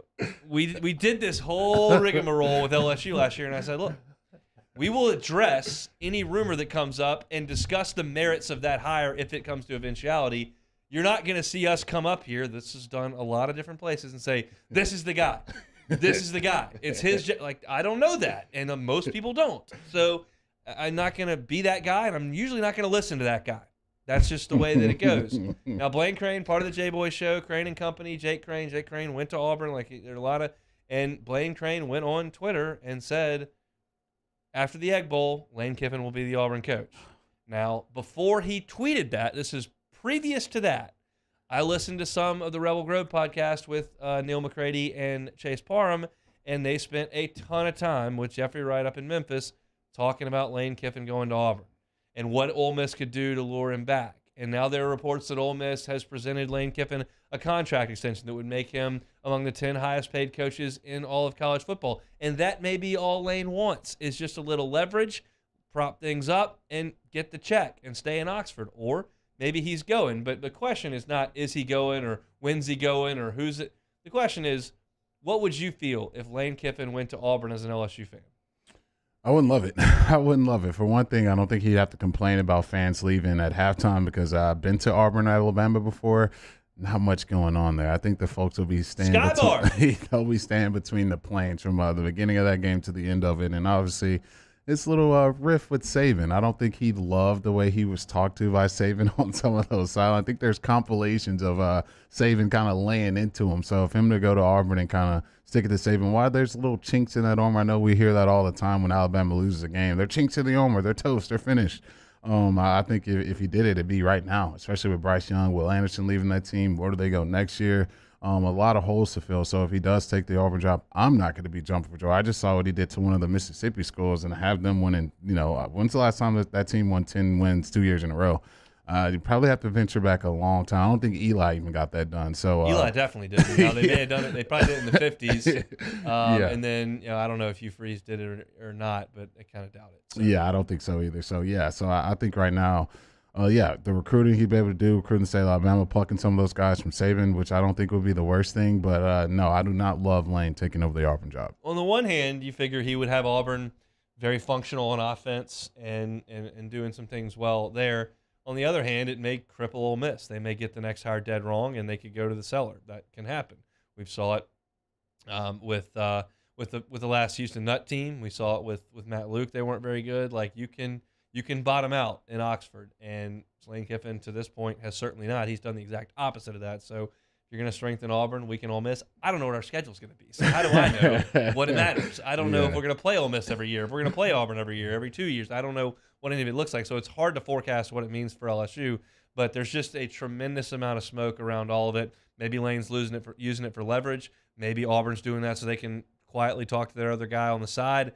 There's no way to know, but I just know that there's a lot of people that are talking about that, and it's fascinating to me because I, like you, I like Lane Kiffin. I think he does a really good job, and I've been saying this for 4 months now. I need Arkansas and Ole Miss to get new coaches because I like the guys they have too much. I can't conjure up enough hate. Now, I can be persuaded on the Arkansas side if things spiral like it looks like they could and they just stink under Sam Pittman. Then I can like him all I want. He stinks. That's fine. But that's, it all remains to be seen based on the schedule and what happens moving forward. But it sounds like there's a little bit of buzz there. Look, for all I know, Lane could be trying to go take Cliff Kingsbury's job and become the next Cardinals head coach. That is the point that Ole Miss was making. They said he's not going to be at Ole Miss or Auburn in 4 years because he's going to scratch that NFL itch one more time and try to take it. At that point, you don't have to worry about outbidding Texas A&M for coordinators and players. You don't have to. You just go call plays, and you get there and you draft the guys you want, and you have some free agent meetings. But it doesn't take the effort and the recruiting, the arms race that is now recruiting. And if you heard, I mean, those of you that are deep into the Twitter spaces may have heard this, but Indiana's coach went on a coaching show rant last night that went 8 minutes on how you can't recruit anybody if your boosters don't show up and throw money on the table. So there's a lot going on in college sports right now. If Lane doesn't want to deal with that and he wants to go coach the Falcons or the Rams or the Chiefs, or I mean, I'm giving atrocious examples there, but I just started. The Cards is that's one of mine. So just throwing names around, but eventually he's going to end up there, we all think. Yeah, no, that's more of what I'm thinking. I mean, Auburn, it's like sometimes the easy choice isn't the best choice sometimes, especially with some of these coaching carousels.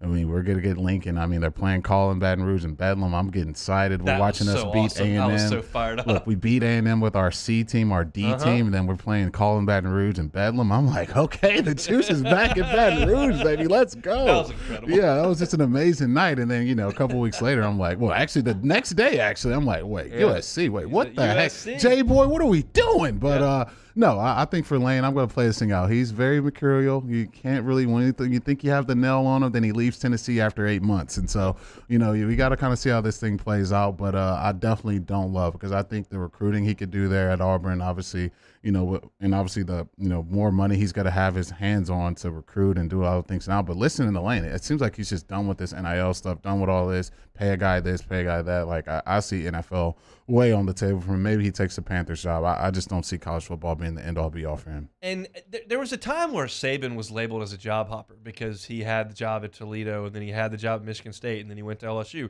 then he went to the Dolphins, then he went to Alabama, and everybody was going, well, he'll just take the next job, this and that. I was like, no. There's an upward mobility here. Toledo to Michigan State is up. Michigan State to LSU is up. The LSU to the Dolphins is up. And then he realized that he didn't want to coach in the NFL, so he went, quote unquote, back to LSU, just another A-tier college job, and then he stayed there. And the thought is, well, Kiffin's a job hopper. Well, the one time he did jump was for what he believed to be a dream job of his. He got fired by the Raiders, so that's not a jump. That's getting fired. He gets hired by Tennessee, and then the job, Pete Carroll's leaving, Sark's out. Okay, we got to go with Lane Kiffin. Okay, and then he gets fired at USC.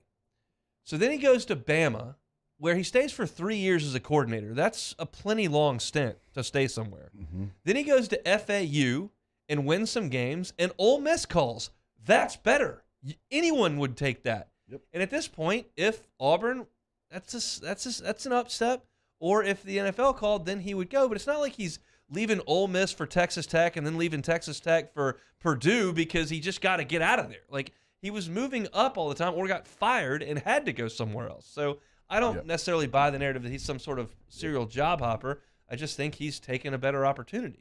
Yeah, no, I think that's what every American is doing. We're in a capitalist country. Everyone wants the next best job. I don't think anyone's blaming my boy Kobe Richardson from leaving McNeese and coming to LSU or blaming Miles Frazier. Hey, why'd you leave that school? That you were their best lineman. You went to LSU. Like, we got to stop this. Like, it's just not realistic for anyone. I think anyone that get a better job opportunity, higher pay, better situation, better city, they're going to take that. And so I think for Lane to have that, I know Tennessee fans still probably have some mustard bottles they're trying to pile up in their room to throw at him next time he goes to Neyland, but you got to let that stuff go. Guys are going to go to the best opportunity for them and their family, and I'm never going to back. Look, we got BK. Come on. Are we mad at BK right now? No, I'm not mad at BK. Let's go. Come on.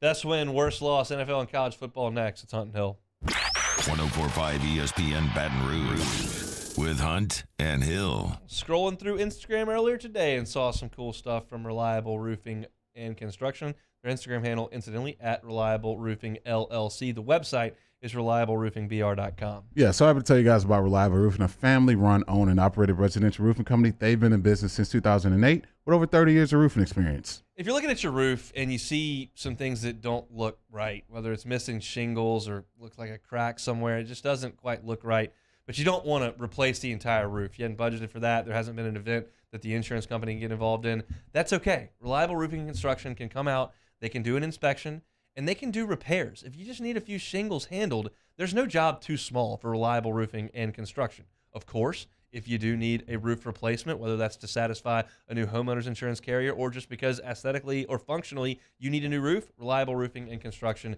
is happy to come in and help. And I can promise you this, Lionel Hayes is going to show up at that job site, and when it's done, 5-year labor warranty. 5-year labor warranty. Can't top that in the market. Reliable Roofing and Construction needs to be your call for your roofing needs. Check out the website, reliableroofingbr.com. Our listeners fire off their opinions on the jimsfirearms.net hotline at 499-1045. Keep listening for your next chance to shoot us your thoughts with the jimsfirearms.net hotline on 104.5 ESPN Baton Rouge. There it is, the extra mile, on the border of expected and extraordinary for those willing to go further, like vans customized for work or play, with safety and tech to keep you connected. Supported by a 5-star sales, service, and finance team. And backed by the 1-star you know. So go the extra mile. It's never crowded because so few have what it takes to go there. Mercedes-Benz Vans. Follow us on Twitter at 1045ESPN to cast your vote in the Citizens Bank and Trust Poll of the Day. Vote daily inside Off the Bench, anytime. Hunt and Hill. And after further review, Citizens Bank and Trust brings you the Poll of the Day via Twitter at 1045ESPN. I've been doing business with Luba for 25 years. They're dependable, trustworthy. It's just the attention to detail with our clients. Our folks have years and years of experience. They're highly trained professionals, but many companies have that asset. What I'd like to think makes Luba a bit different is that we use those talents in a way that truly is dedicated to serving the needs of the folks who depend on us. Want more customers? Running Boards Marketing can help you get their attention. Imagine your brand's message on a giant LED billboard truck that can't be skipped and is nearly impossible to ignore. Running Boards Marketing is the leader in effective and affordable advertising on digital mobile billboards, which are 2 times more effective than traditional billboards. With a 97% recall rate, you'll leave a lasting impression with your customers. Visit us online at runningboardsmarketing.com so we can drive your message to where the people are. Louisiana.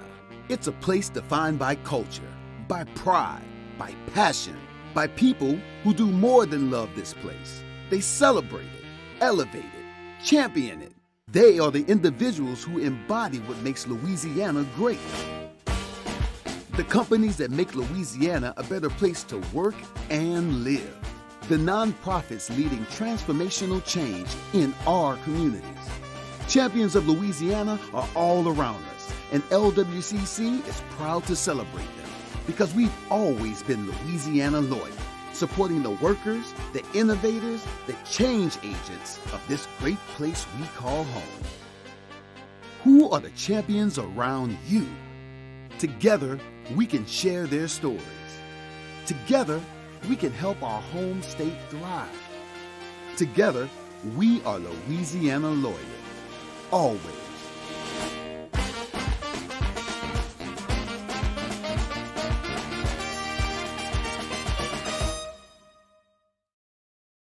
All right, let's say ah. Week 11. 11 in the NFL, and our coverage starts Sunday at 10 a.m. with Magnolia Bluffs Football Sunday with Jimmy Ott, immediately followed by the Indianapolis Colts and the Philadelphia Eagles at noon, right here on 104.5 ESPN Baton Rouge.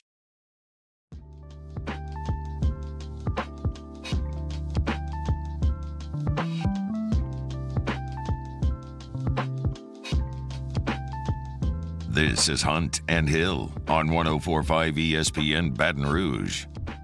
Hope Thursday is going well. Start some football this evening. Gonna be real cold up at Lambeau. I will pass on attending that football game. May watch a little bit of it though with the Titans run game. See if they can carve up the Packers. College football cranks up tonight as well, unless you were watching action the last 2 nights, which was wild. There's some crazy games, crazy weather deals. That's what the MAC does. They just show up in the midweek late in the season and just occupy your television screen. But the real stuff really cranks up on Saturday. That's where we'll start. Best win on the board in college football. I will start USC at UCLA. It appears the Rose Bowl is a sellout, and USC is right now in position to get some real wins and try to move up. I contend they can't pass LSU if LSU keeps winning. But the odds would be that LSU will not win the last 3 games, especially in Atlanta against Georgia. So I think USC has got some brand recognition that would get them into a 4-team playoff if they win these games late.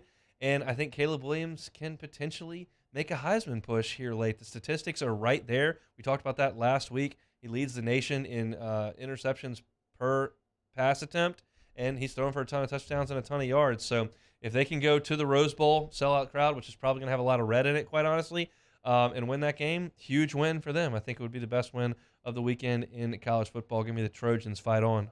Yeah, no, do you know that they're always going to find a way, thanks to Colin Cowherd, that they're going to get that national buzz. You know, if USC has any sort of post-1-loss Pac-12 champs, they're getting in. Sorry, Tennessee. Sorry, everybody else. So, yeah, that avenue right there, and they have to do that, beating Chip Kelly in the queue. And I'm going to take a page from what's my favorite movie of all time?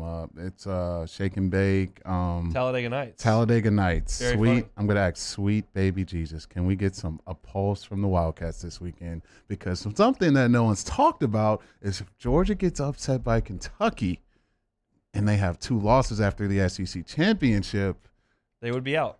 My Tigers are in.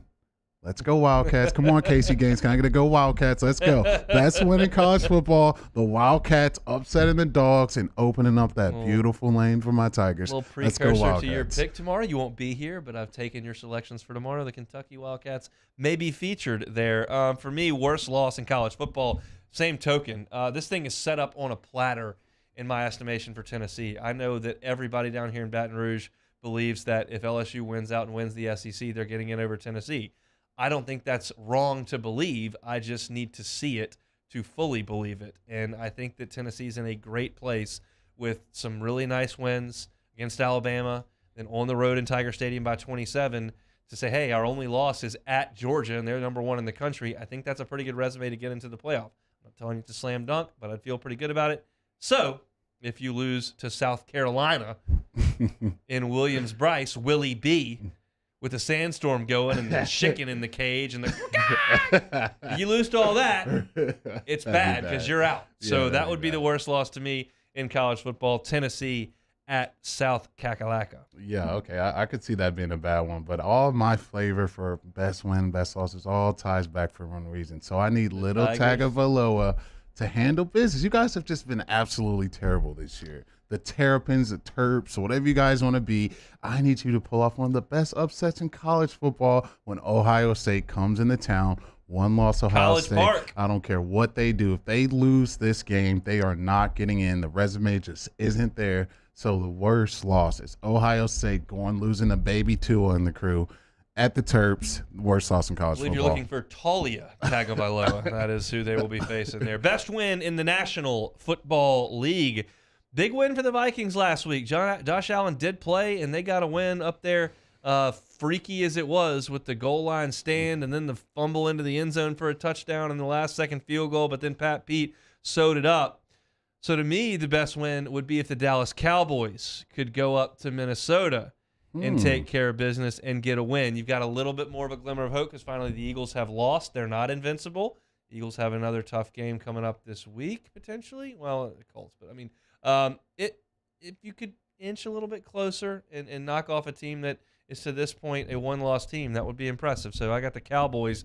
Winning at the Vikings is the best win of the weekend. I'm sure Mr. Sharp would love that very, very much, but we'll see if Dak can do it. My boy Skip said Dak never wins a big game. I think Mr. Sharp agrees with that, so maybe he can win this big game. We'll see how that plays out. I'm actually going for a little. He can't. We'll save you. He can't win that game. Okay, we'll see how it plays out. But I went with a little more help for my boy, Mr. Sharp. How about you just getting all the love today? So I actually went with the Colts. With the Eagles coming into town, the Jeff Saturday show off to a hot start. You beat the Raiders. That's a very sleepy environment. Not much going on in there.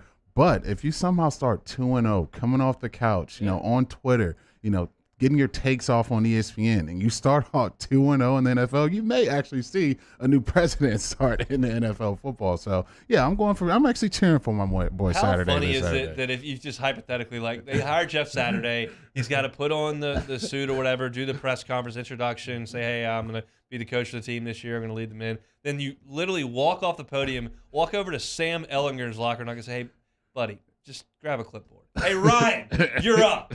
Yeah. The guy that's won MVP and played in the Super Bowl, he's going to be the quarterback, not this kid from Texas who no one's ever heard of. We're not playing him anymore. That's kind of where they were at there in Indianapolis. Yeah, tough time from our Mr. Texas is back. I don't know if that's ever happened. We're back. Kind of been waiting a while for that. I don't know. Maybe Arch can fix that, but we'll see how that plays out. But yeah, no, I think it's absolutely crazy. Something we've never really seen before, but if Jeff pulls this win off, that would be huge. It'd probably light the NFL circles up on fire. I think this speaks to just how relevant the NFC East this year and how interesting that it is right now.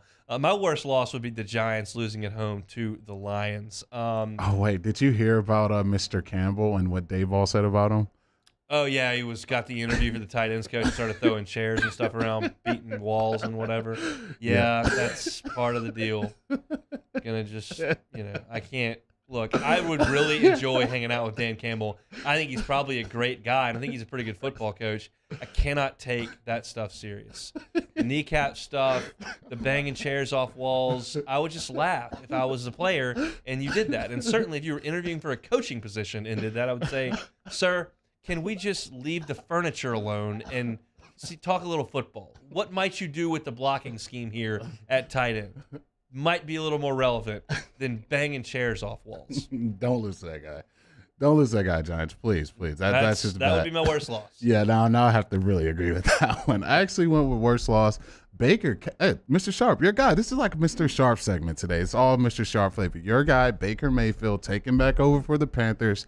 The worst loss in football if the Ravens lose to that team. Yeah. Look, you're giving up first place.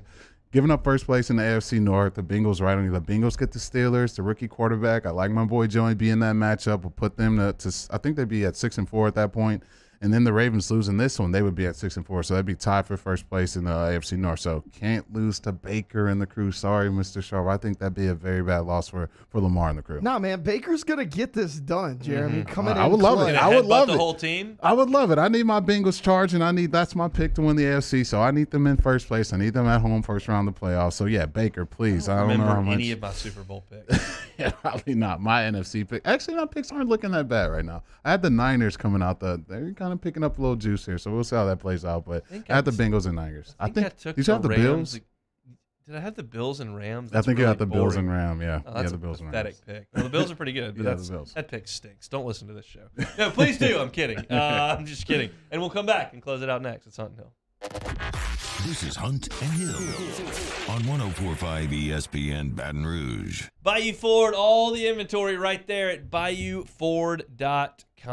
Yeah, head over to BayouFord.com. They've got a new special tab that updates daily. It's complete with a photo of the vehicle, the savings you could score, as well as a video profiling all of its features.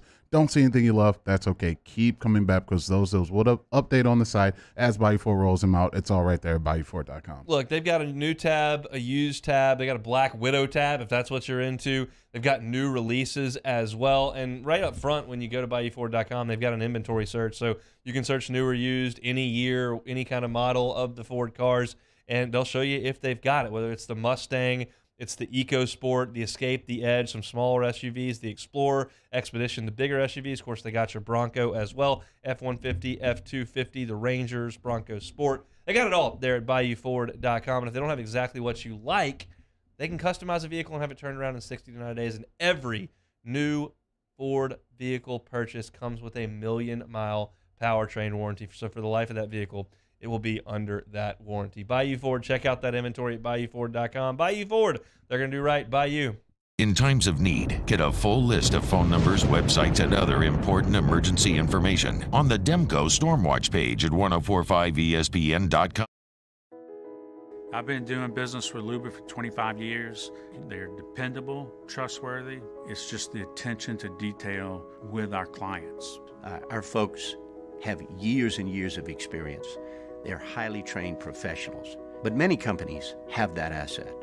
What I'd like to think makes Luba a bit different is that we use those talents in a way that truly is dedicated to serving the needs of the folks who depend on us. My dad just really enjoyed his life, and he enjoyed smoking cigars and thought he was invincible. My stepdad quit smoking, and he really felt like he was in the clear. Sorry. I wish they would have been screened annually. It's not just you affect, it's your entire family. For more information on Ochsner's free smoking cessation program and to see if you qualify for early lung screenings, visit ochsner.org/quit. Le posso offrire un caffè? Andiamo insieme da me, non c'è. Call Mr. Electric today for electrical repairs, upgrades, and installations.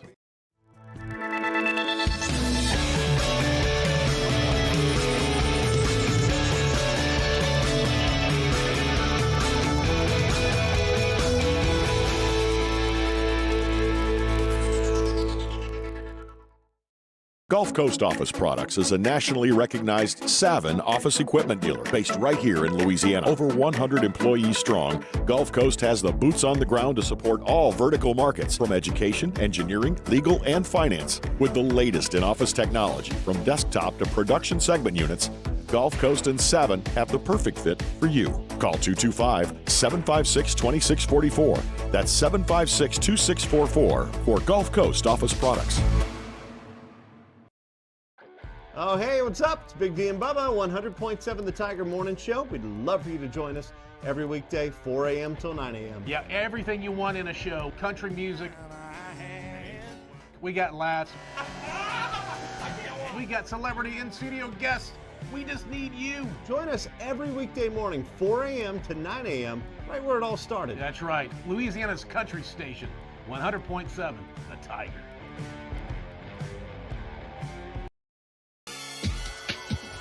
This summer, meet Acura's heroes of performance.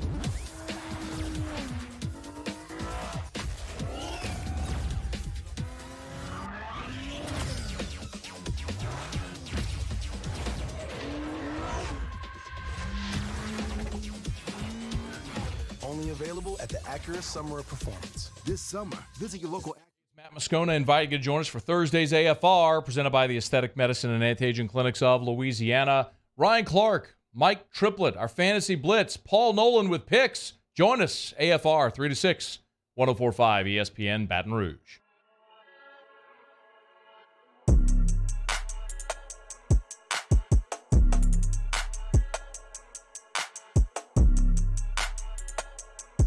Hunt and Hill, 104.5 ESPN Baton Rouge.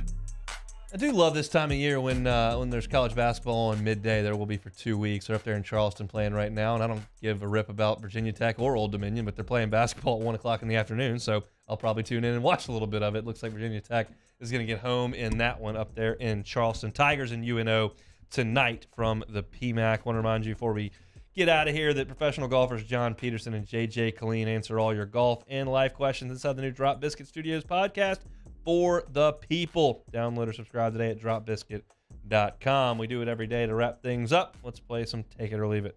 Alrighty, here, World Series champ Justin Verlander was awarded his third Cy Young by unanimous vote by getting all 30 first-place votes. Are you taking or leaving? No-brainer to make Verlander a unanimous Cy Young winner. Yeah, led the league in ERA, had a ridiculous win-loss record, was sensational at 39 years old. He found something in Houston. Now, we can talk about spider tack and stuff all we want with guys who have gone down there and found a little something, but they cracked down on it, and he's still getting guys out with a quickness. So he's been impressive, and he's going to command some cash on the free agent market this year as well. So I will take that for sure. Head coach of the Warriors, Steve Kerr, says Golden State doesn't have the collective grit. They're 0-8 in their last 8 road games. Warriors may miss the playoffs. Take it or leave it. I don't know, man. I might have to take this one. I think the right hook from Draymond kind of set things off to a little weird start for that team, and they really haven't been able to shake their way out. It's always a danger when Steph Curry's dropping 50 on people's head and they're losing those games. Normally when he's doing that, they're blowing someone out by 20, 30 by that point. But anytime Steph's scoring 50 and they're losing, that's a bad sign. They're not playing defense. Draymond is the defender he was in the past. Wiseman's down in the G League again, so I don't know, man. Things are not looking hot for the Warriors right now, and I could definitely see them missing the playoffs this year. All right. I was watching the Pels and Grizzlies at Plucker's Trivia on Tuesday night, and was listening to the color commentary and said that this is the future of the Western Conference, like it or not. And I could agree with that. I mean, certainly there are going to be some other teams that have some say in that, but those two teams look set up for the next couple of years. Yeah, no, definitely do. I think when you got the 1 and 2 pick, that's kind of what you get if you're an NBA franchise and you take a guy number 1, you take a guy number 2. You want it to look like Zion, you want it to look like what Ja's been doing. And yeah, I could see with those two young core, they got both of those guys signed up for the foreseeable future. They're going to be in the way of a lot of teams in the West who are getting a lot older, and they're only in their prime right now, especially at their youth. So, yeah, I could definitely see those two teams already here. Today is the 10th anniversary of Jack Taylor's 138-point game where the Grinnell guard, the great Grinnells, I don't even know their mascot, he got up 71 three-pointers and he made 27 of them. Are you taking or leaving? We will not see another 138-point game at the college level by a basketball player. I will take that. And for those who don't remember this story, Jack Taylor scored 138 points in a game. Grinnell has a gimmick program. They run 5 in, 5 out, and they try to get a three-pointer up within 6 seconds of the shot clock. And they after this game happened, Jack Taylor scored 138. They showed a Grinnell game on ESPN like 10 days later. I was in Shreveport and watched it with my dad. It was mesmerizing to watch. They give up a bunch of layups on the other end because all they're trying to do is run down and shoot threes, and like they let team snowbird. This kid on the other team who was a senior had played against Grinnell like 8 times, and he averaged like 48 a game, 50 a game against them because he would like just get layups because they don't care about defense, and they just keep running guys in and jacking up threes, and it was ridiculous to watch. And so you want to know how you score 138? You shoot 71 threes, and you're like, well, how do you shoot 71 threes? Well, they try to shoot one immediately when they get down the floor. It's nuts. And so it was kind of their hook to have a basketball program. They don't have scholarships, so you want to go play some basketball and shoot a bunch of threes, Grinnell College is your spot. I had a buddy who was a fraternity brother of mine in college whose dad went to Grinnell. So we had it was like, yeah, Grinnell, they've done this for like 15 years. So just jacking up threes. Get after it, Jack Taylor. That sounds like a Home Palmer special. I could see you sitting in the corner for Grinnell, like just sit in the corner, catch and shoot. And not go play defense? Yeah, I'm all in. Just team me up in the corner. Let me know when the ball's coming back down. That's my kind of basketball. Just seeing our intramural team play at the Rec. There were some threes getting put up with a quickness out there. All right, last one. After talking with the staff and both quarterbacks, the head coach of the Saints, Dennis Allen, feels it's best for the team to go forward with Andy Dalton, saying they're not going to belabor this point. The Saints need to go with Dalton. Take it or leave it. I guess I have to take it. Jameis, I don't know how, if he's 100%. You don't have to take it. Yeah, I have to, I guess. I'm not going to put Jameis in there at this point, and then Dalton, I guess you got a 30-point performance against the Cardinals a month ago, I guess, and you're on a touchdown a week, I guess. I don't know. It's not good. It's not good at all. But what are the Saints? Their hands are tied. That means there's no quarterbacks available. What are you going to go sign Cam Newton? It's just nothing to do at this point. The offense just has not performed well. And I think anytime you're, at least formidable a little bit with Ian Book, I don't know how much it's saying now that you literally can't do anything on offense. Scoring 20 is just like a gift from God for the Saints offense, especially with Kamara still being in the fold. So Yeah, you got to roll with Dalton. I don't know how much that's going to help you. Now you got to go see Mr. Donald next week. Yeah, we'll see how that plays out. You got a pick for Saints-Rams? You're not going to be here tomorrow. Saints-Rams. Stafford's playing. No Cup, though. Yes. Who's Stafford going to be throwing to? Allen Robinson. It's not great for the Rams right now. Yeah, it's not great either. It's this is the dumpster and the trash can bowl coming up here. But I'll actually take the Rams. I just don't see it. I mean, when the Saints lost to a rookie quarterback last week and what he scored, 20 points in the game, it's not good. So I'll take the Rams. They have to win this game if they have any chance to do anything this year for the Rams. I think both of these teams are at that point. I think the Saints, one more loss, they may give up. So I'm going to go with the Rams. I just don't feel good about the Saints at all. All right. You're not going to be here tomorrow for the final pick. We know how things have gone around here for LSU with the two of us and our picks. We haven't been hitting, but maybe a little bit by design. Do you have a pick for LSU in Alabama-Birmingham on Saturday night in Death Valley? Upset of the century. Those Blazers are going to come into a sleepy Death Valley. No one there at halftime, and they're going to pull the upset off. I got the Blazers winning 20-17. Sleepy environment. Got to go with the double like we always do. The feet, the toes, everything. And, we'll keep this thing rolling, baby. Come on, Blazers. Running back McBride. Got to set the record total for the Blazers. And, we'll get it done. Let's go, Blazers. Come on, UAB. Staying consistent.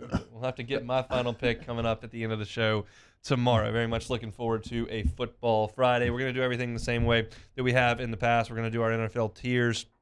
Certainly get you ready for LSU and UAB. Going to get you some SEC gambling picks at the top of hour number 2. And we'll give you the final pick, like I said, with LSU and the Saints to finish things up on a football Friday. So Jeremy will be out, and he'll be back with us hanging out on Monday. So have a good weekend, sir.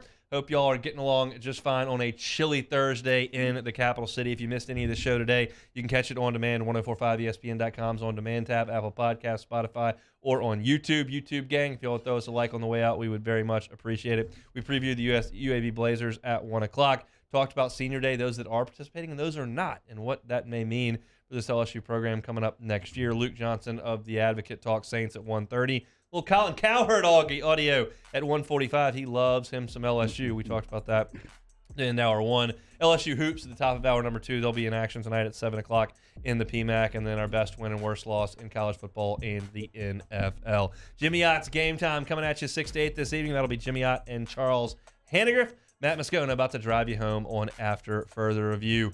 See you tomorrow for a Football Friday. Have a great Thursday evening. You've been listening to Hunt and Hill.